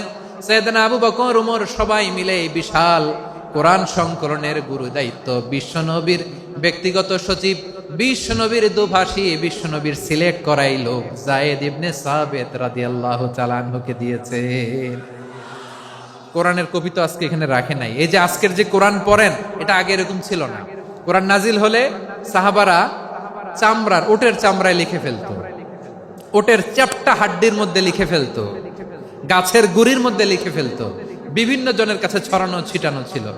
আবু বকর রাদিয়াল্লাহু তাআলা আনহু একসাথে করলেন, পরবর্তীতে উসমান রাদিয়াল্লাহু তাআলা আনহু একসাথে করলেন। 114 সূরার এখন এই মুসহাফ, এই কম্পাইলেশন, এই কপি আমরা পেয়েছি, যার হিউজ কন্ট্রিবিউশন ছিল। এই পুরো কোরআন কম্পাইলেশনের প্রজেক্ট ম্যানেজার ছিল যায়েদ বিন সাবিত রাদিয়াল্লাহু তাআলা। কোরআন কম্পাইলেশনের প্রজেক্ট ম্যানেজার। দেখেন উনারে মাথায় হাত দিয়ে আজান শিখায় নাই। সুবহানাল্লাহ কইবেন না? তাহলে প্রথম সাহাবী আবু মাহজুরাকে মুয়াজ্জিন বানাইলেন, যায়েদ বিন সাবিতকে ব্যক্তিগত সচিব আর দোভাষী বানালেন। মুসআব ইবনে উমাইর রাদিয়াল্লাহু তাআলা আনহুকে ইসলামের প্রথম অ্যাম্বাসেডর বানালেন। তাহলে তৃতীয় নাম্বার একজন সাহাবীর নাম বলছি, মুসআব ইবনে উমাইর। মুসআব কি নাম? নামটা কেমন লাগে? এই কয়েকজনের ভাল লাগে, বাকিদের ভাল লাগে না? ভাল লাগে? এই এই আর কয়েকটা মিনিট দেওয়া যাবে না আমাকে আল্লাহর রাস্তে? হ্যাঁ ঠিক আছে, আমি তোমাদেরকে ভালোবাসা দেখাবো, দোয়া করব, যদি চুপ থাকো, একেবারে চুপ, কষ্ট সহ্য করো, বাকিরা যা সওয়াব পাবে তোমরা ডবল পাবা, যেহেতু কষ্ট বেশি, কিন্তু চুপ। 3 নাম্বার সাহাবীর নাম মুসআব। এই ধাক্কাধাক্কি কেন? ধাক্কাধাক্কি কেন রে ভাই? না না না, এরকম হইলে আসবো না যশোর, আমি আর আসবো না। হয় পিছনে চলে যাও, নাহলে চুপ, ধাক্কাধাক্কি নেই। 3 নাম্বার সাহাবীর নাম মুসআব। কি নাম? He was the first ambassador in Islam. ইসলামের প্রথম ডিপ্লোম্যাট, প্রথম কূটনৈতিক, ইসলামের প্রথম কূটনৈতিক, ইসলামের প্রথম ডিপ্লোম্যাট, প্রথম অ্যাম্বাসেডর মুসআব ইবনে উমাইর। মক্কার তরুণ যুবক, উনি পারফিউম লাগাইলে মানুষ দেখলেই বুঝতো এটা মুসআব লাগাইছে। এমন ড্যাশিং ফেসের ছিল, এমন স্মার্ট ড্যাশিং ফেস, এমন পার্সোনালিটির মানুষ ছিল মুসআব রাদিয়াল্লাহু তাআলা আনহু। কারণ যিনি ইসলামের স্পোকম্যান হবেন, মুখপাত্র হবেন, তার স্মার্ট হওয়ার দরকার আছে না নাই? আকাবার প্রথম শপথ যখন হলো, তাদের সাথে বিষ্ণু ঈসা ইসলাম মদিনাতে একজন মুখপাত্র পাঠালেন, ডিপ্লোম্যাটকে পাঠালেন, অ্যাম্বাসেডর অফ ইসলাম, তিনি হচ্ছেন মুসআব ইবনে উমাইর। পড়েন সুবহানাল্লাহ। বিশ্বনবী দেখলেন সে অনেক স্মার্ট, তার ডেডিকেশন আছে, সিনসিয়ারিটি আছে, এবং মদিনায় যে আউস খাজরাজ গোত্রের নেতাদের সাথে ডিল করতে হবে, ইহুদিদের সাথে ডিল করতে হবে, ওখানে একজন পাক্কা জানু খেলোয়াড়ের দরকার আছে না নাই? মুসআব ইবনে উমাইর রাদিয়াল্লাহু তাআলা আনহু, ওনাকে বিষ্ণু ঈসা ইসলাম চুজ করলেন।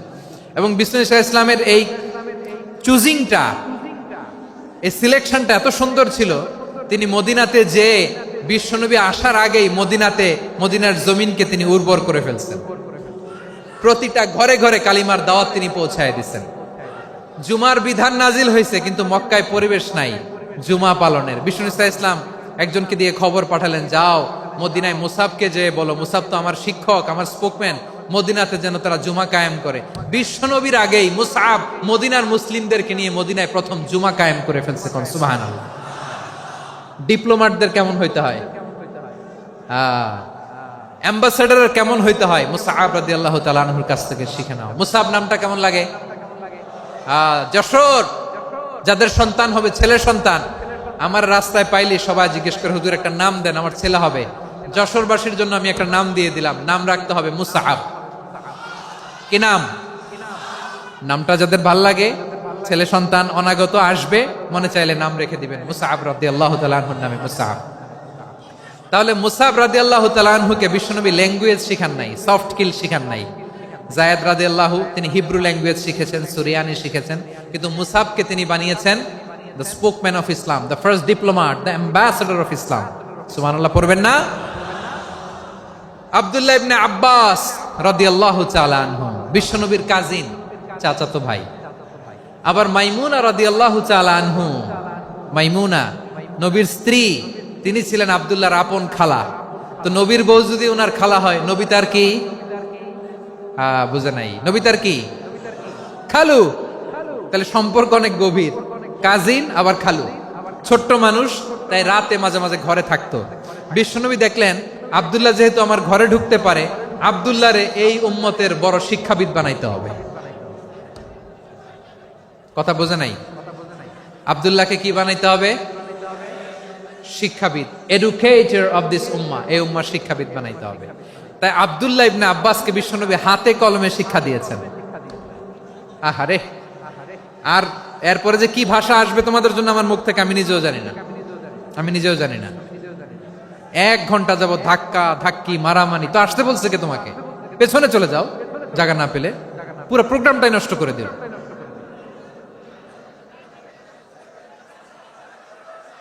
জি, আমার দিকে তাকান, আমি শেষ করে দিচ্ছি। হবে না, ইন্টেলেকচুয়াল আলোচনা এখানে হবে না, আমি বুঝতে পারছি, আমি শেষ করে দিচ্ছি। আব্দুল্লাহ ইবনে আব্বাস রাদিয়াল্লাহু তাআলা আনহু। মনোযোগ দিয়ে কয়েকটা মিনিট শুনুন, আমি এখনই শেষ করে দিচ্ছি, এরপর আওয়াজ করবে। এই যে এগুলো কি আমি বুঝলাম না। আমি বললাম না সব করা যাবে, বসে যাও, শুয়ে যাও, চলে যাও, আওয়াজ করা যাবে না। অন্যকে বসো এটাও বলার দরকার নেই, জাস্ট এদিকে তাকাও। আল্লাহ। আব্দুল্লাহ ইবনে আব্বাস রাদিয়াল্লাহু তাআলা আনহু, উনাকে বিশ্বনবী হাতে কলমে শিক্ষা দিয়েছেন, যেহেতু উম্মতের শিক্ষাবিদ হবেন, এডুকেটর হবেন। তো বিশ্বনবী রাতে যখন তাহাজ্জুদ পড়তেন, ছোট্ট আব্দুল্লাহ ঘরে থাকতো, বুঝতে পেরেছেন? ছোট্ট মানুষ তো ঘরে থাকতো। তো বিশ্বনবী তাহাজ্জুদের জন্য একবার দাঁড়িয়েছেন, ছোট্ট আব্দুল্লাহ ওযু করে দাঁড়াইছে। আচ্ছা বলেন তো, ইমাম আর মুসল্লি মোট যদি দুইজন হয়, একজন ইমাম একজন মুসল্লি, তো মুসল্লি ইমামের কোন দিকে দাঁড়াবে? ডানে দাঁড়াবে। ছোট্ট আব্দুল্লাহ বোঝে নাই, বিশ্বনবী তাহাজ্জুদ শুরু করেছেন, উনি একতেদা করছেন আর দাঁড়াইছেন বায়ে। কোথায় দাঁড়িয়েছেন? আব্দুল্লাহ বলেন, যখন আমি বায়ে দাঁড়ালাম, আখাযা রাসূলুল্লাহ সাল্লাল্লাহু আলাইহি ওয়াসাল্লাম উযুনি আল ইউমনা ইয়াফতিলুহা, বিশ্বনবী নামাজরত অবস্থায় আমার কান ধরে টেনে আমার ডান দিকে এনে দাঁড় করায় দিলেন। পড়েন সুবহানাল্লাহ। দেখেন হাতে কলমে শিক্ষা। আর জীবনে ভুল হবে? কথা কয় না, আর ভুল হবে? আর ভুল হবে না। এভাবে বিশ্বনবীর অনেক সঙ্গ পেয়েছেন, সফর করেছেন, একই বাহনে বসেছেন, এক বাহনে বসে লম্বা নাসিহত করেছেন, বলেছেন, ইয়া গোলাম ইহফাজিল্লাহ ইয়াহফাজকা, ইহফাজিল্লাহ তাজিদহু তুজাহাক, ইযা সাআলতা ফাসআলিল্লাহ ওয়া ইযা ইসতাআনতা ফাসতাইন বিল্লাহ। আল্লাহর বিধান মানো, আল্লাহর বিধান রক্ষা করো, আল্লাহ তোমায় রক্ষা করবে। আব্দুল্লাহ, চাইতে হলে আল্লাহর কাছে চাও, সাহায্য চাইতে হলে আল্লাহর কাছে সাহায্য চাও। মনে রাখো, গোটা বিশ্বের সবাই যদি তোমার সাহায্য করতে চায়, ততটুকুই করতে পারবে যতটুকু আল্লাহ তোমার নসিবে রেখেছে। গোটা বিশ্ব যদি তোমার বিরুদ্ধে ষড়যন্ত্রে দাঁড়িয়ে যায়, ক্ষতি ততটুকু করতে পারবে যতটুকু তোমার জন্য বরাদ্দ আছে, এর বাইরে কিছু করতে পারবে না। আওয়াজ করে বলেন ঠিক কিনা? এভাবে হাতে কলমে শিখিয়েছেন, বিশ্বনবীর সঙ্গ পেয়েছেন। উনাকে বিষ্ণু ইসলাম শিক্ষাবিদ, এডুকেটর অফ দিস উম্মাহ হিসেবে সিলেক্ট করেছেন, হাতে কলমে শিখিয়েছেন। বিশ্বনবী একবার প্রকৃতির ডাকে সাড়া দিয়ে এসেছেন। এখন কি করতে হবে? নামাজের জন্য ওযু করতে হবে। বিশ্বনবী এসেই দেখেন ওযুর বদনায় পানি ভরা, খুশি হয়ে গেলেন, বললেন, কে রেখেছে পানি? একজন বলল, আব্দুল্লাহ রেখেছে। বিশ্বনবী অত্যন্ত খুশি হলেন, খুশি হয়ে একটা দোয়া করলেন, বললেন, আল্লাহুম্মা ফাক্কিহু ফিদ্দীন ওয়া আল্লিমহু তা'ওয়ীল। আল্লাহ, তুমি আব্দুল্লাহকে দ্বীনের বুঝ দিও আর কোরআনের তাফসীর শিক্ষা দিও। বিশ্বনবীর এই দোয়া এমন লাগছে, উনি রাইসুল মুফাসসিরিন, এই পৃথিবীতে যত মুফাসসির ছিল, যত মুফাসসির আসবে, সকল মুফাসসিরের সম্রাট হিসেবে স্বীকৃত হয়েছেন। আব্দুল্লাহ ইবনে আব্বাস, বিশ্বনবী ওনারে আজান শিখান নাই, বিশ্বনবী ওনারে ল্যাঙ্গুয়েজ শিখান নাই, বিশ্বনবী ওনারে অ্যাম্বাসাডর বানান নাই, হাতে কলমে শিক্ষা দিয়েছেন। ছোট্ট মানুষ, বিশ্বনবী ইন্তেকাল করলেন, আবু বকরের সময় গেল, ওমরে ফারুকের খেলাফত, তখনও তিনি তরুণ। ওমরে ফারুক রাদিয়াল্লাহু তাআলা আনহু ওনার ক্যাবিনেট মিনিস্ট্রির বৈঠকে এই আব্দুল্লাহ ইবনে আব্বাসকে পাশ দিয়ে বসায় রাখতেন। বয়স্ক সাহাবারা এটা পছন্দ করতো না, তারা বলতো, ঘটনা কি? আব্দুল্লাহর মতো ছেলে নাতি আমাদের আছে, এরা কেন রাখে ওমরে ফারুক? ওমরে ফারুক এটা টের পেলেন, তিনি বুঝতে পারলেন যে ক্যাবিনেট মেম্বাররা এটা পছন্দ করে না, ছোট্ট আব্দুল্লাহরা কেন রাখি, কেন যে রাখি, এটা একদিন বুঝাবো। একদিন মিটিং এ তিনি সবাইকে বললেন, ইযা জাআ নাসরুল্লাহি ওয়াল ফাতহ। এই আয়াত দ্বারা উদ্দেশ্য কি বলেন তো মুরব্বী সাহাবীরা? এক সাহাবী বলেন, এই সূরা দ্বারা উদ্দেশ্য, আল্লাহ বলেছেন আমাদেরকে বিভিন্ন ল্যান্ড, বিভিন্ন এলাকা বিজয় করতে হবে। ওমরে ফারুক বললেন, না, হয়নি। আরেকজন বললেন, বিজয় হওয়ার পর আমাদের বেশি বেশি আল্লাহর বরত্বের ঘোষণা দিতে হবে, এটা উদ্দেশ্য। ওমরে ফারুক বললেন, না, হয় নাই। যারে জিজ্ঞেস করেন কেউ পারে না। সব শেষে বিশ্বনবী ছোট্ট আব্দুল্লাহরে বলেন, আব্দুল্লাহ, ইদা জাআ নাসরুল্লাহি ওয়াল ফাতহ, এর দ্বারা উদ্দেশ্য কি বলো তো? ছোট্ট আব্দুল্লাহ বলেন, হুয়া আজালু রাসূলিল্লাহ। এই আয়াত দ্বারা বিশ্বনবীর বিদায়কে উদ্দেশ্য নেওয়া হয়েছে। ওমরে ফারুক বললেন, হাযা হুয়া, এটাই তো সঠিক উত্তর, এটাই সঠিক তাফসীর এই আয়াতের। কারণ ইদা জাআ নাসরুল্লাহি ওয়াল ফাতহ, যখন আল্লাহর সাহায্য আর বিজয় আসবে, ওয়া রাআইতান নাসা ইয়াদখুলুনা ফি দীনিল্লাহি আফওয়াজা, আপনি দেখবেন দলে দলে, ঢলে ঢলে, বানের পানির মতো মানুষ ইসলামের দিকে ঢুকতেছে, ইসলামের বিজয় হয়েছে। তো ইসলামের বিজয়ের মিশন নিয়ে নবী আসছে, বিজয়ী যখন হয়ে গেছে, এখন তো নবীর বিদায় হবে। জোরে বলেন ঠিক কিনা? কোন সাহাবী এই সূক্ষ্ম কথাটা ধরতে পারে নাই, ওই আব্দুল্লাহ ছাড়া। আব্দুল্লাহ যখন উত্তর দিছে, সব সাহাবীদের টনক নড়েছে। এরপর থেকে কোনো ক্যাবিনেট মিটিং এ আর কোনো সাহাবারা কোনো প্রশ্ন করে নাই, আওয়াজ করে পড়েন সুবহানাল্লাহ। বিশ্বনবী আব্দুল্লাহ ইবনে আব্বাসকে দ্য এডুকেটর অফ দ্য উম্মাহ, উম্মার শিক্ষাবিদ হিসেবে গ্রহণ করেছেন। আওয়াজ করে পড়তে হবে আল্লাহু আকবার। সাহাবীদের নামগুলো মনে থাকবে? এক নম্বরে আবু মাহজুরা, মুয়াজ্জিন বানাইছেন। যায়েদ ইবনে সাবিত, দোভাষী, ট্রান্সলেটর অফ প্রফেট, এবং তিনি ছিলেন বিশ্বনবীর ব্যক্তিগত সচিব। Musab ibn Umair, the first ambassador and diplomat of Islam. Abdullah ibn Abbas, এই উম্মার সবচেয়ে বড় এডুকেটর, শিক্ষাবিদ। আরেকজন ছিল আব্দুল্লাহ ইবনে মাসউদ রাদিয়াল্লাহু তাআলা আনহু। দুই আব্দুল্লাহ, আব্বাস গেল, আরেকজন হচ্ছে মাসউদ। মক্কার তরুণ, ছাগল পালতো মুশরিকের বিশ্বনবী আর আবু বকর রাদিয়াল্লাহু তাআলা আনহু একবার গেলেন, যে দেখে এই তরুণ দাঁড়ায় আছে। বিশ্বনবী বলেন, আমি খুব ক্ষুধার্ত, তোমার কাছে কি দুধ আছে ছাগলের? আব্দুল্লাহ ইবনে মাসউদ বলে, আছে। ওয়ালাকিন আনা মুতামান, কিন্তু যে দুধ আছে এটা আমানতের, আমি দিতে পারবো না। বিশ্বনবী এইটা শুনেই তার টার্গেট করে ফেলছে। আনা মুতামান, দুধ আছে কিন্তু এটা আমার মালিকের, আমি তো দরদ দেখাই, আমার মালিকের দুধ আপনি পথিক, আপনারে দিতে পারি না। বিশ্বনবী টার্গেট করে ফেলছেন, এরে আমার কাজে লাগাইতে হবে। বিশ্বনবী বললেন, আচ্ছা ঠিক আছে, দুধ দিও না, কিন্তু এমন ছাগি আছে কিনা যেই ছাগির সাথে কোনো ছাগলের মিলন হয় নাই, তার ওলানে দুধও আসে নাই, বাচ্চাও নাই, এরকম ছাগির থেকে যদি আমি দুধ খাই তাহলে তো সমস্যা নাই। বলতেছে, এরকম ছাগির থেকে দুধ খাইলে সমস্যা নাই, কারণ এরকম ছাগির ওলান থেকে দুধ আসবেও না। বলতেছে, ঠিক আছে, এরকম একটা ছাগি নিয়ে আসা হলো। বিশ্বনবী বিসমিল্লাহ বলে ওই ছাগির ওলানে হাত দিলেন। হাত দিতে দেরি, পুরো ওলানটা দুধে ভরে যেতে দেরি হয় না। বিশ্বনবী আর আবু বকর রাদিয়াল্লাহু তাআলা আনহু দহন করে পেট ভরে খেলেন। এই দৃশ্য আব্দুল্লাহ ইবনে মাসউদের হৃদয়ে দাগ কাটলো। এই মুজিজা দেখে তিনি বললেন, আশহাদু আল্লা ইলাহা ইল্লাল্লাহ ওয়া আশহাদু আন্না মুহাম্মাদুর রাসূলুল্লাহ। তিনি ষষ্ঠ মুসলিম ছিলেন, 6 নম্বর মুসলমান। ওনাকে টার্গেট করে বিশ্বনবী দেখলেন এমন ইন্টেলেকচুয়াল ব্রেন, উনি সূক্ষ্ম সূক্ষ্ম জিনিস বুঝে বেশি, ফিকহি জ্ঞান ওনার মধ্যে বেশি। বিশ্বনবী ওনাকে কোরআনের জ্ঞান শিক্ষা দিতে লাগলেন। উনি বিশ্বনবী সবার কাছে কোরআন শোনায়, কিন্তু বিশ্বনবী নিজে আব্দুল্লাহ ইবনে মাসউদের কাছ থেকে কোরআন শুনতো। বিশ্বনবী একবার বললেন, ইকরা আলাইয়া ইয়া মাসউদ। ইবনে মাসউদ, একবার শোনাও তো কোরআন দেখি। আব্দুল্লাহ ইবনে মাসউদ বলে, আকরাউ আলাইকা ওয়া আলাইকা উনজিল। নবী, আপনার উপর কোরআন নাজিল হয় আর আমি আপনার সামনে কোরআন পড়বো? বিশ্বনবী বললেন, ইন্নী উহিব্বু আন আসমাআহু মিন গায়রি।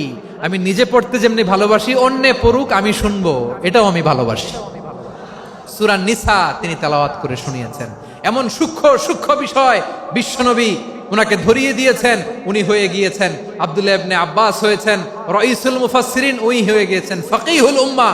উনার চাইতে বড় ফকি এই পৃথিবী আর দেখবে না। চিল্লায় বলেন সুবহানাল্লাহ। উনি বলতেন, ওয়াল্লাহি ওয়াল্লাহি ইল্লাযী লা ইলাহা গায়রু মা উনজিলাত সূরাতুন ইল্লা ওয়া আনা আ'লামু আইনা উনজিলাত ওয়া ফীমা উনজিলাত। বিশ্বনবী এমন ভাবে কোরআনের দার্স আমাকে দিয়েছেন, কোরআনে যত সূরা নাজিল হয়েছে, যেখানে নাজিল হোক না কেন আমি জানি এটা কোথায় নাজিল হয়েছে এবং কোন প্রেক্ষাপটে নাজিল হয়েছে। এমন একটা সূরা নাই যে সূরার কোথায় নাজিল হয়েছে আমি মাসুদের জানা নাই, কোন প্রেক্ষাপটে নাজিল হয়েছে আমার জানা নাই। এরকম ঘটবে না। চিল্লায় বলেন আল্লাহু আকবার। এই আব্দুল্লাহ ইবনে মাসউদ রাদিয়াল্লাহু তাআলা আনহু ওমর ফারুকের সময় কুফার চিফ জাস্টিস ছিলেন। কুফা নগরীর চিফ জাস্টিস বুঝেন নাই? বিচারপতি। কি ছিলেন? সবাই বলে নাই, কি ছিলেন? বিচারপতি ছিলেন। এবং ওনার যে ফিকহি জ্ঞানের ধারা, এটাই আলকামা, ইব্রাহিম আন-নাখাই, হাম্মাদ ইবনে সুলাইমান হয়ে ইমাম আবু হানিফা পর্যন্ত পৌঁছেছে। এবং ওনার ফিকহি জ্ঞানের ধারাই হানাফি মাযহাবে অ্যাকসেপ্ট হয়েছে। আজও এগুলো হানাফি মাযহাবে চর্চিত হয়। হানাফি মাযহাবের সব ফিক আব্দুল্লাহ ইবনে মাসউদের ফিকহি জ্ঞানের ধারা থেকে নেওয়া হয়েছে। চিল্লায় পড়েন সুবহানাল্লাহ। তাহলে উনাকে বিশ্বনবী বানিয়েছেন জুরিস্ট, আইনবিদ, ফাকিহ। উনারে আজান শিখান নাই। হিউম্যান রিসোর্স ডেভেলপমেন্ট কিভাবে করবেন, মানব সম্পদের উন্নয়ন কিভাবে করতে হয়, কিভাবে যার যেখানে প্রতিভা কাজে লাগাতে হয় উনি দেখিয়েছেন। সুবহানাল্লাহ পড়বেন না? খালিদ বিন ওয়ালিদ নাম শুনছেন? কে কে শোনেন নাই হাত তোলেন। কি ছিলেন?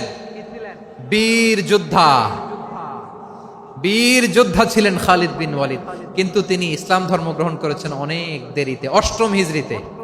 তার মানে 8ম হিজরির আগে উনি মুশরিকদের পক্ষে লড়াই করেছেন। ওনার হাতে কত মুসলিম সাহাবী যে নিহত হয়েছে হিসাব নাই। বিষ্ণুনবী টার্গেট করে রাখছে, তুমি আমাদের মুসলিমদের এত ক্ষতি করলা, তুমি যখন মুসলমান হবা তোমারে দিয়ে আমি এমন কাম করামু যে এটা আর কেউ করতে পারবে না। সুবহানাল্লাহ নাই? যশোর ক্লান্ত হয়ে গেছে।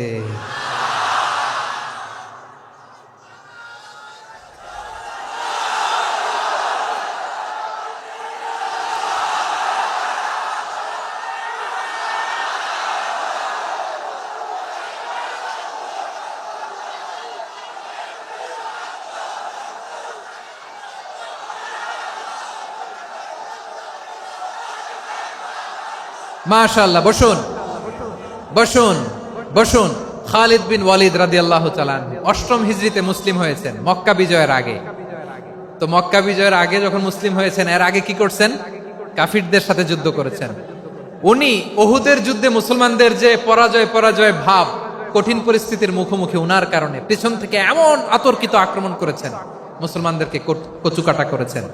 8ম হিজরিতে আল্লাহ তাআলা হেদায়েতের নূর দিয়ে ওনার হৃদয়টাকে উজালা করে দিলেন। লা ইলাহা, এটা এমন বাণী যার হৃদয়ে একবার টাচ খাবে, এইটা থেকে সে আর পালিয়ে বেড়াতে পারে। ঝিনুকের ভেতর লুকিয়ে থাকে যেমন মতি, ঝিনুকের ভেতর লুকিয়ে থাকে যেমন মতি, কলমা শাহাদাতে আছে আল্লাহর জ্যোতি, কলমা শাহাদাতে আছে আল্লাহর জ্যোতি। ঠিক কিনা বলেন? মক্কা বিজয়ের আগে মুসলিম হলেন, হওয়ার পরেই বিশ্বনবীর টার্গেট ফুলফিল হলো। ওই যে টার্গেট করে রেখেছেন আর দোয়া করেছেন, খালিদ বিন ওয়ালিদ যদি মুসলিম হয় তাকে আমি মিলিটারি চিফ বানাবো। ওনাকে আজান শিখান নাই, ওনারে কান ধইরা নামাজের এই মাথা থেকে ওই মাথা আনান নাই, ফিকহি কোরআনের সূক্ষ্ম তাফসীর ওনারে শিখান নাই, অ্যাম্বাসেডর বানান নাই। বিষ্ণু ইসলাম উনাকে সামরিক অভিযানে প্রেরণ করেছেন। সামরিক অভিযানে তিনি প্রেরণ করেছেন। উনার জীবদ্দশায় উনার নেতৃত্বে যতগুলো যুদ্ধ হয়েছে, একটা যুদ্ধেও তিনি পরাজয় বরণ করেন নাই। ওমরে ফারুকের সময়কালে তিনি চিফ অফ মুসলিম মিলিটারি, মানে মুসলিম সেনাপতি হয়েছেন। যশোর আওয়াজ করো, ঠিক কিনা বলো? সেনাপতি, মুসলিম সেনাপতি। তাহলে কিভাবে হিউম্যান রিসোর্স ব্যবহার করতে হয় গোটা বিশ্ব আমার নবীর কাছ থেকে শিখে নাও। খালিদ বিন ওয়ালিদ, ওনাকে বিশ্বনবী একটা উপাধি দিয়েছেন। উপাধিটা হচ্ছে সাইফুল্লাহিল মাসলুল, আল্লাহর নাঙ্গা তরবারি, আল্লাহর খোলা তরবারি, দ্য ওপেন সোর্ড অফ আল্লাহ। খালিদ বিন ওয়ালিদ মুসলিম সেনাপতি। হাসান বিন সাবেত নাম শুনছেন? দেখি উনি কি ছিল বলেন। রাসূলের সভা কবি, কালচারাল হিজিমনিকে ডিফিট করার জন্য। উনি ভালো অস্ত্র চালানো জানতেন না, ওই কাজে উনি যেতেন না। উনার ছিল কাব্য প্রতিভা। কাব্য প্রতিভা, কাফিররা কবিতা দিয়ে নবীকে গালি দিত। বিশ্বনবী বলতেন, ইয়া হাসান আজিব আন রাসূলিল্লাহ, তুমি নবীর হয়ে কাফেরদের এই কথাগুলোর জবাব দাও। বিশ্বনবীর একটা মিম্বার ছিল। বিশ্বনবীর মিম্বারের পাশাপাশি মসজিদে নববীতে এই হাসান বিন সাবেতের জন্য বিশ্বনবী একটা স্পেশাল মিম্বার বানিয়ে দিয়েছেন। এখান থেকে তুমি জবাব দাও। এবং বিশ্বনবী বলেছেন, আল্লাহুম্মা আইয়িদহু বিরূহিল কুদুস। আল্লাহ, হাসান আমার পক্ষে জবাব দেয়, তুমি জিব্রাইল মারফত তাকে সাহায্য পাঠাইয়া দিও। রাসূল সাল্লাল্লাহু আলাইহি ওয়াসাল্লামের সভা কবি, the poet of the prophet, নবীর কবি। উনি কবিতা দিয়ে, এমন উচ্চাঙ্গের ভাষায় কবিতা দিয়ে তিনি জবাব দিতেন, কাফিরদের গা শিহরে যেত, তাদের হৃদয়ে আগুন ধরে যেত। তাহলে এরকম কবিরও দরকার আছে না নাই? এখন যাকে আল্লাহ দিছে কাব্য প্রতিভা, এরা যদি আপনি যুদ্ধের ময়দানে পাঠান হবে? যারে দিছে সুরেলা গলা, এরা যদি অ্যাম্বাসেডর বানান হবে না। হাসান বিন সাবেত ছিলেন বিষ্ণু ইসলামের কবি। হুযাইফা ইবনুল ইয়ামান বিশ্বনবীর গোয়েন্দা বিভাগের প্রধান। কিসের প্রধান? হুযাইফা ইবনুল ইয়ামান। ওনার ছিল ডিটেকটিভ মাইন্ড, ডিটেকটিভ মাইন্ড, গোয়েন্দা বিভাগের প্রধান। এবং উনি হচ্ছেন সাহিবু সিররি রাসূলিল্লাহ, রাসূল সাল্লাল্লাহু আলাইহি ওয়াসাল্লামের গোপন তথ্যের ধারক বাহক। নবীর যেই কথা কেউ জানে না সব হুজাইফার পেটের ভিতরে ছিল। সুবহানাল্লাহ পড়েন। মদিনার যত ইহুদিদের একটা লিস্ট ছিল, এই লিস্ট শুধু দুইজন জানতো, বিশ্বনবী আর হুজাইফা। সুবহানাল্লাহ পড়বেন না? তাহলে উনাকে কোন দায়িত্ব দিছে? কোন বিভাগ? যশোর, আওয়াজ করো, কোন বিভাগ? গোয়েন্দা বিভাগের হেড ছিল। খন্দকের যুদ্ধে প্রচন্ড আজকের মতো শৈত্য প্রবাহ, মাটি খনন করতে করতে সাহাবীদের পেটে ক্ষুধা নাই, দাঁড়াইতে পারে না নামাজের জন্য, এত ক্লান্ত, ক্ষুধা, ক্লান্ত, শ্রান্ত। বিশ্বনবী বললেন, কে আছো এই কঠিন শীত, এই ভয় আর ক্ষুধার মধ্যেও খন্দকের পরীক্ষার টপকে শত্রু শিবিরে যে আমাকে তথ্য দিবা, কে আছো? কারো গায়ে শক্তিই নাই যে দাঁড়াবে, কেউ দাঁড়ায় না। বিশ্বনবী তখন নিজে হুজাইফাকে ডাক দিলেন, হুজাইফা, যে আমাকে আজকে শত্রু শিবিরের তথ্য এনে দিবে সে জান্নাতে আমার মোরাফাকা, আমার সঙ্গী হবে। হুজাইফা রাদিয়াল্লাহু ইবনুল ইয়ামান জীবনের ঝুঁকি নিয়ে এই ক্ষুধা, শৈত্য প্রবাহ, কোল্ড ওয়েভস কে উপেক্ষা করে পরীক্ষা টপকে শত্রু শিবিরে যে সবার কথাগুলো চুপে চুপে শুনে বিশ্বনবীর দরবারে এসে গোয়েন্দাদের মতো তথ্য সরবরাহ করেছে। বিশ্বনবীর গোয়েন্দা বিভাগের প্রধান হুজাইফা ইবনুল ইয়ামান ইন্টেলিজেন্স বিভাগ চালাতেন। মুনাফিকদের নাম ওনার কাছে ছিল। মুআয ইবনে জাবাল মদিনা রাষ্ট্রের সবচেয়ে সিনিয়র আমলা ছিলেন। আমলাতন্ত্র চিনেন তো? প্রশাসনিক কাজ যারা চালায়, অ্যাডমিনিস্ট্রেশন বুঝেন না? The department of administration. মদিনার রাষ্ট্রের সিনিয়র আমলা মুআয ইবনে জাবাল মুতাখাসসিসুন ফিল হালাল ওয়াল হারাম, হালাল হারামের স্পেশালিস্ট ছিলেন। বিশ্বনবী উনাকে ইয়ামানের গভর্নর করে পাঠাইছেন। বলেছেন, ইন্নাকা তা'তি কওমান আহলা কিতাব, এমন গোষ্ঠীর কাছে যাবা এরা ইহুদি নাসারা, আগে শাহাদা পড়লে এরপরে নামাজের দাওয়াত দিও, নামাজ পড়লে যাকাতের দাওয়াত দিও। গভর্নরের অ্যাটিটিউড যেমন থাকে তেমন অ্যাটিটিউড ধরে রেখো। সুবহানাল্লাহ পড়েন। তাহলে মুআয ইবনে জাবালকে দিয়ে বিশ্বনবী কবিতা লেখায় নাই, চিঠি লেখায় নাই, আজান দেওয়ায় নাই। সুবহানাল্লাহ পড়বেন না? সব শেষ সাহাবী বলি আবু হুরায়রা রাদিয়াল্লাহু তাআলা, নাম শুনছেন? বিড়ালের বাবা। কি করতেন?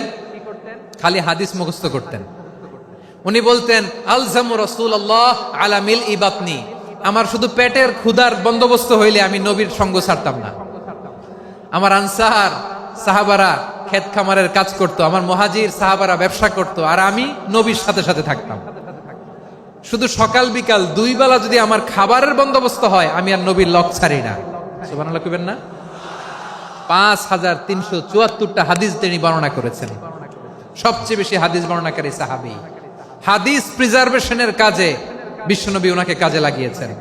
উনি একদিন বলেন, ইয়া রাসূলুল্লাহ আসমাউ মিনকা কাসীরান ফালা আহফাজু, নবী অনেক কথা শুনি আমার মনে থাকে না। বিষ্ণু বললেন, তাই? উবসুত রিদাক, তোমার চাদরটা বিছাও। আবু হুরায়রা বিছালেন, বিশ্বনবী হাত বুলায় দিলেন, এরপরে অনেক হাদিস বর্ণনা করলেন। আবু হুরায়রা বলে, তারপর থেকে বিশ্বনবী যাই বর্ণনা করে আমি শুনি আর একটাও বলি না। এখন সুবহানাল্লাহ। বিশ্বনবী ওনাকে হাদিস প্রিজার্ভেশন, নবীর এই যে লক্ষ্য হাদিস প্রিজার্ভেশনের এই দায়িত্ব দিয়েছেন সাইয়েদনা আবু হুরায়রা রাদিয়াল্লাহু তাআলা আনহুকে। প্রিয় ভাইরা, তাহলে 10 জন সাহাবীর কথা যে বললাম, আপনারা কি খেয়াল করেছেন কত বড় ট্যালেন্ট হান্টার, চৌকস ট্যালেন্ট হান্টার ছিল আমার নবী। এক একজনের এক এক ট্যালেন্ট, এক এক কাজে অ্যাসাইন করেছেন, এক একজনকে এক এক দায়িত্ব দিয়েছেন, এক একজনের প্রতিভাকে এক এক ভাবে বিকশিত হওয়ার সুযোগ দিয়েছেন। আওয়াজ করে বলেন ঠিক কি না? এখন আমার পর্দার আড়ালে আমার মায়েরা বলবে, এতগুলো পুরুষ সাহাবীর কথা বললো, নারী সাহাবীরা কি কিছু করে নাই? হ্যাঁ, একজন নারী সাহাবীর কথা বলে মোনাজাত হবে, দোয়া ছাড়া কেউ যাব না। রুফাইদা আল আসলামিয়া রাদিয়াল্লাহু তাআলা আনহা, ওনার বাবার নাম সাআদ আল আসলামি। বিশ্বনবী কি খেয়াল করলেন দেখেন, সাআদ ছিল মদিনার বড় ডাক্তার। এই নারী সাহাবী রুফাইদা বাবার কাছ থেকে চিকিৎসা বিদ্যা শিখেছেন। যখন শিখছে, বিশ্বনবী দেখলেন আমার তো প্রতি সপ্তাহে সপ্তাহে যুদ্ধে আহত সাহাবীদের সেবা দিবে কে? বিশ্বনবী রুফাইদাকে বললেন, রুফাইদা তুমি মসজিদে নববীর পাশে একটা মেডিকেল ক্যাম্প করো। এই যে সাকিনা আদ্দিন মেডিকেলের আমার ছাত্রী বন্ধুরা শুনে রাখো, তোমাদের আইকন হচ্ছে এই রুফাইদা আল আসলামিয়া। বিশ্বনবীর ডিরেকশন অনুযায়ী তিনি মসজিদে নববীর পাশে একটা মেডিকেল ক্যাম্প করলেন এবং আহত সাহাবাদের চিকিৎসা উনি ওনার টিম নিয়ে দিতেন। বিশ্বনবীর পরামর্শে উনি আনসারি এবং মুহাজির মহিলা সাহাবীদেরকে নিয়ে একটা স্পেশাল মেডিকেল টিম গঠন করলেন। খায়বার যুদ্ধে 7ম হিজরিতে যখন বিশ্বনবী যায়, উনি ওনার টিম নিয়ে আসলেন, বললেন, ইয়া রাসূলুল্লাহ, আমরা তো তলোয়ার চালাতে পারি না, আমরা তো তীর মারতে পারি না, আপনি যদি অনুমতি দেন খায়বার অভিযানে আমি আমার টিম নিয়ে মেডিকেল টিমের সেবাটা সার্ভিসটা দিতে চাই। পড়েন সুবহানাল্লাহ। বিশ্বনবী অনুমতি দিলেন। যোদ্ধা সাহাবীদের সাথে রুফাইদা আল আসলামিয়া উনিও মেডিকেল টিম নিয়ে অগ্রসর হলেন। খায়বারের প্রতিটা আহত ইনজুর্ড সাহাবী যারা ইনজুরি শিকার হয়েছেন সবাই রুফাইদা আল আসলামিয়ার এই মেডিকেল ক্যাম্প থেকে চিকিৎসা সহায়তা পেয়েছেন। সুবহানাল্লাহ পড়েন। দেখেন কিভাবে বিশ্বনবী ট্যালেন্ট বাছাই করতেন, আপনি অবাক হবেন। বাহরাইনের মেডিকেল ইউনিভার্সিটিতে রুফাইদা আল আসলামিয়া মেডিকেল প্রাইজ অ্যাওয়ার্ড প্রতি বছর দেয়া হয়। যদি 8 দিনের এই মেডিকেল আমার বোনেরা যদি জেনে থাকো জানো, না হলে নতুন করে জানো, সার্চ দিও রুফাইদা আল আসলামিয়া মেডিকেল অ্যাওয়ার্ড বাহরাইনের ইউনিভার্সিটিতে দেয়া হয়। প্রিয় ভাইয়েরা, তাহলে আলোচনার সামারি আমরা করি।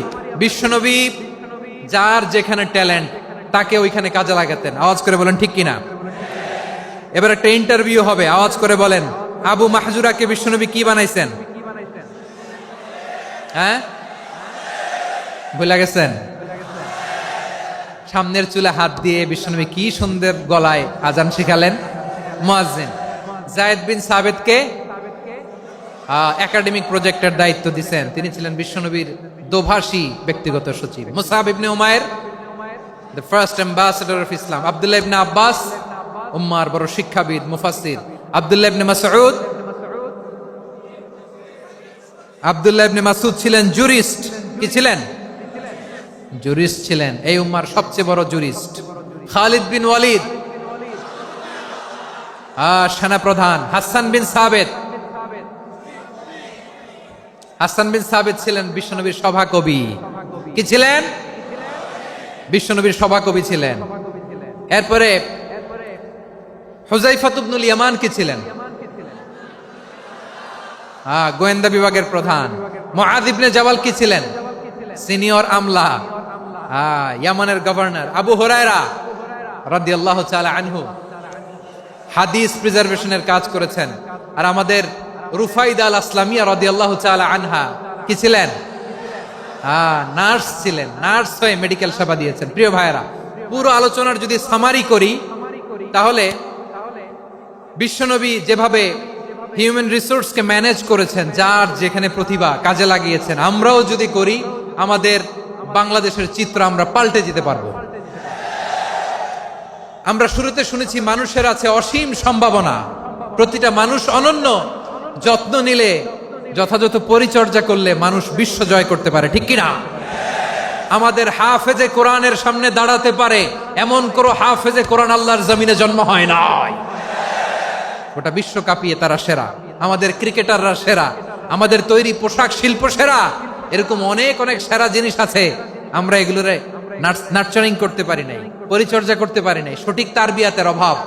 তাহলে মানুষের অসীম সম্ভাবনাকে কাজে লাগাতে হবে। ঠিক কিনা বলেন? ইউনুস গভর্নমেন্টকে আমি বলবো, অল্প সময়ের জন্য আপনারা এসেছেন, সংস্কারও করতে হবে, আবার নির্বাচনও করতে হবে। সব সংস্কার হয়তো করতে পারবেন না, যতটুকু পারবেন এর মধ্যে আমাদের যে হিউজ ম্যান পাওয়ার, আমাদের যে মানব সম্পদ, হিউম্যান রিসোর্স, এটাকে ডেভেলপ করে আপনাদের যেতে হবে। যেটা পারবেন না সেটাকে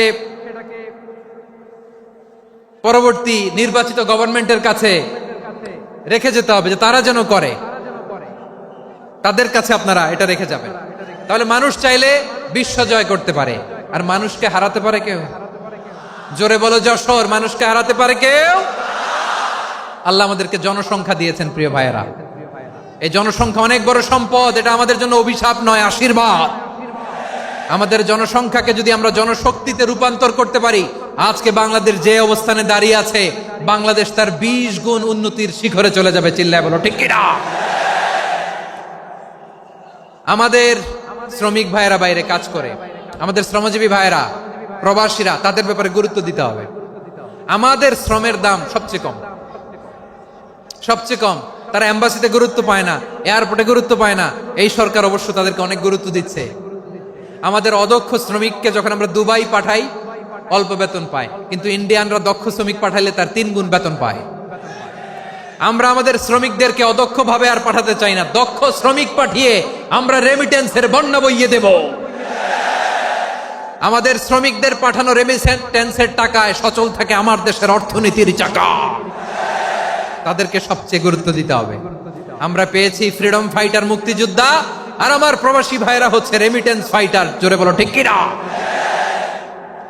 তাহলে আমাদের এই জনশক্তিকে জনসম্পদে ট্রান্সফর্ম করতে হবে, ঠিক কিনা বলেন? সরকার জনগণকে এভাবে পলিশ করতে হবে। মা বাবারা ছেলে মেয়েদের মধ্যে কার কোন যোগ্যতা তাকে ওইভাবে কাজে লাগাতে হবে। সবার এ প্লাস পাওয়ার কোনো দরকার নাই। আমাদের দেশে একটা টেন্ডেন্সি আছে, পরীক্ষায় এ প্লাস না পাইলে কই তুই কি করলি, পাশের বাড়ির ছেলে এ প্লাস পাইছে, যা ওর পা ধোয়া পানি খা। কি খা? তা আমি ভাবছি যে পা ধোয়া, এ প্লাস পাওয়া ছেলেদের পা ধোয়া পানির একটা পানির ব্র্যান্ড বানাইতে হবে। এরকম লেখা থাকবে, এ প্লাস পাওয়া ছেলেদের পা ধোয়া পানি। খাওয়া নাই, এগুলার খাওয়া নাই। ওরে আল্লাহ এ প্লাস পাওয়ার জন্য বানাইছে, আর আপনার ছেলেকে এই এ প্লাস গুলারে নিয়ন্ত্রণ করার জন্য আল্লাহ বানাইছে। ওকে দিয়ে আল্লাহ কি করবে আপনি জানেনই না। একটা এ প্লাস, একটা এ গ্রেড একটা মানুষের জীবনকে ঠিক করে দিতে পারে না। আপনার ছেলেকে আল্লাহ অন্যদিকে যোগ্যতা দিয়েছে। ওদের মনোবল ভাঙবেন না, খবরদার খবরদার। ছেলে মেয়েদের মনোবল ভাঙবেন না। যাকে দিয়ে যেটা হবে তাকে দিয়ে সেটা করতে হবে, তার প্রতিভাকে সেভাবে কাজে লাগাতে হবে। তাহলে বাংলাদেশ, আমাদের এই জনসংখ্যা জনসম্পদে রূপান্তরিত হবে। আমাদের সরকারের তত্ত্বাবধানে আমাদের 18 কোটি জনগণ দক্ষ জনশক্তিতে রূপান্তরিত হোক। আমরা চাই কি চাই না? আমরা ভালো মানুষ, শ্রেষ্ঠ মানুষ হতে চাই কি চাই না? ওই জাপানিজদের মতো সৎ, ওই ইউরোপিয়ানদের মতো কালচার্ড। আমাদেরকে আল্লাহ তাআলা কোরআন সুন্নাহ অনেক কিছু দিয়েছেন। যেহেতু বর্তমানে আমরা দেখছি তারা সৎ, তাদের মধ্যে ভ্যালু আছে, সেগুলো আমাদের মধ্যে আনার দরকার আছে না নাই? আর ইসলাম দিয়ে আমাদের জীবনকে সাজাতে হবে। ইসলাম দিয়ে আমার পরিবারকে সাজাতে হবে। ইসলাম থেকে, কোরআন থেকে প্রেসক্রিপশন না নিলে জীবন সুন্দর হবে না। কোরআন থেকে প্রেসক্রিপশন না নিলে সমাজ সুন্দর হবে না। কোরআনের প্রেসক্রিপশন না মানলে রাষ্ট্র সুন্দর হবে না। কোরআনের প্রেসক্রিপশন অ্যাপ্লাই না করলে শুধু দুর্নীতি দমন কমিশন দিয়ে দুর্নীতি বন্ধ করা যাবে না। এজন্য কোরআনের আইন আমরা চাই কি চাই না? প্রিয় ভাইয়েরা, হিউম্যান রিসোর্স ডেভেলপমেন্ট, মানব সম্পদের উন্নয়ন, আমাদের সরকার যেন এদিকে নজর দেয়। আমরা যেন এই ব্যাপারে যত্নবান হয়ে উঠি। যাকে আল্লাহ যে যোগ্যতা দিয়েছে, এই যোগ্যতা দিয়ে আমরা যেন ইসলামের জন্য, দেশের জন্য কাজ করি। আমরা যেন আমাদের স্কিল ডেভেলপ করি, আমাদের পটেনশিয়ালকে ডেভেলপ করি। মোরালিটি, ভ্যালিউজ নিয়ে শায়েখ আহমদুল্লাহ আলোচনা করেছেন। এগুলো দিয়ে যেন আমরা আমাদেরকে সাজাই। আল্লাহ তাআলা আমাদের দেশকে তুমি নিরাপদ করো, আমরা পড়ি আমিন। আল্লাহ আমার 18 কোটি জনগণকে তুমি জনশক্তিতে রূপান্তরিত করো, আমিন। আল্লাহ আমরা হাতে হাত রেখে, কাঁধে কাঁধ মিলিয়ে, ভাইয়ে ভাইয়ে যেন এই দেশকে গড়তে পারি, আল্লাহ তুমি তৌফিক দান করো, আমরা পড়ি আমিন। আমার প্রিয় মহিউদ্দিন ভাই বলেছেন, হুজুর এমন একটা ঘোষণাপত্র দিয়ে যাবেন আজকের এই ঐতিহাসিক যশোরের প্রোগ্রামে, যেটা গোটা বাংলাদেশে মানুষ এটার উপর আমল করে। আমি যে কথাটা বলেছি এটাই, আসুন আমরা আমাদের জনসংখ্যাকে জনসম্পদে ট্রান্সফর্ম করি। আমাদের জনসংখ্যাকে আমরা যেন জনশক্তিতে রূপান্তরিত করি। জনসংখ্যাকে ট্রান্সফর্ম করে জনশক্তি দিয়ে আমরা যেন আগামীর বাংলাদেশ, স্বাধীন বাংলাদেশ 2.0 গড়ে তুলি। আল্লাহ তাআলা আমাদের সবাইকে কথাগুলো বোঝার, আমল করার তৌফিক দান করুন। এই জেনজি, ক্ষমা করে দিও আমাকে, অনেক ধমক দিছি, বকা দিছি। আল্লাহ তোমাদেরকে করুক, কবুল করুক, যশোরবাসীকে কবুল করুক, আদ দিনকে কবুল করুক, এই মেডিকেল কলেজকে কবুল করুক, ইসলামের জন্য বাঁধ ভাঙা এই জোয়ার এবং উচ্ছ্বাসকে আল্লাহ তাআলা কবুল করুক। হাযা মা ইনদি ওয়াল ইলমু ইনদাল্লাহ আলাইহি তাওয়াক্কালতু ওয়া ইলাইহি উনীব। সুবহানাকাল্লাহুম্মা ওয়া বিহামদিকা আশহাদু আল্লা ইলাহা ইল্লা আনতা আস্তাগফিরুকা ওয়া আতুবু ইলাইক। আল্লাহুম্মা আমিন। রব্বানা ظلمنا أنفسنا وإن لم تغفر لنا وترحمنا لنكونن من الخاسرين. ربنا آتنا في الدنيا حسنة وفي الآخرة حسنة وقنا عذاب النار. ও বিশাল আকাশের মালিক, বিশাল জমিনের মালিক, তোমার আকাশ বাতাসের তুলনায় আমাদের হাত দুইটা বড় ছোট্ট রে আল্লাহ। ছোট দুটি হাত পেতে বুক ভরা আশা নিয়ে তোমার শাহী দরবারে চেয়ে রইলাম। আমাদের জিন্দেগির গুনাহ খাতা তুমি মাফ করে দাও। আমাদের আব্বা আম্মা দাদা দাদি আত্মীয় স্বজন সবার গুনাহ খাতা তুমি মাফ করে দাও। আমাদের যত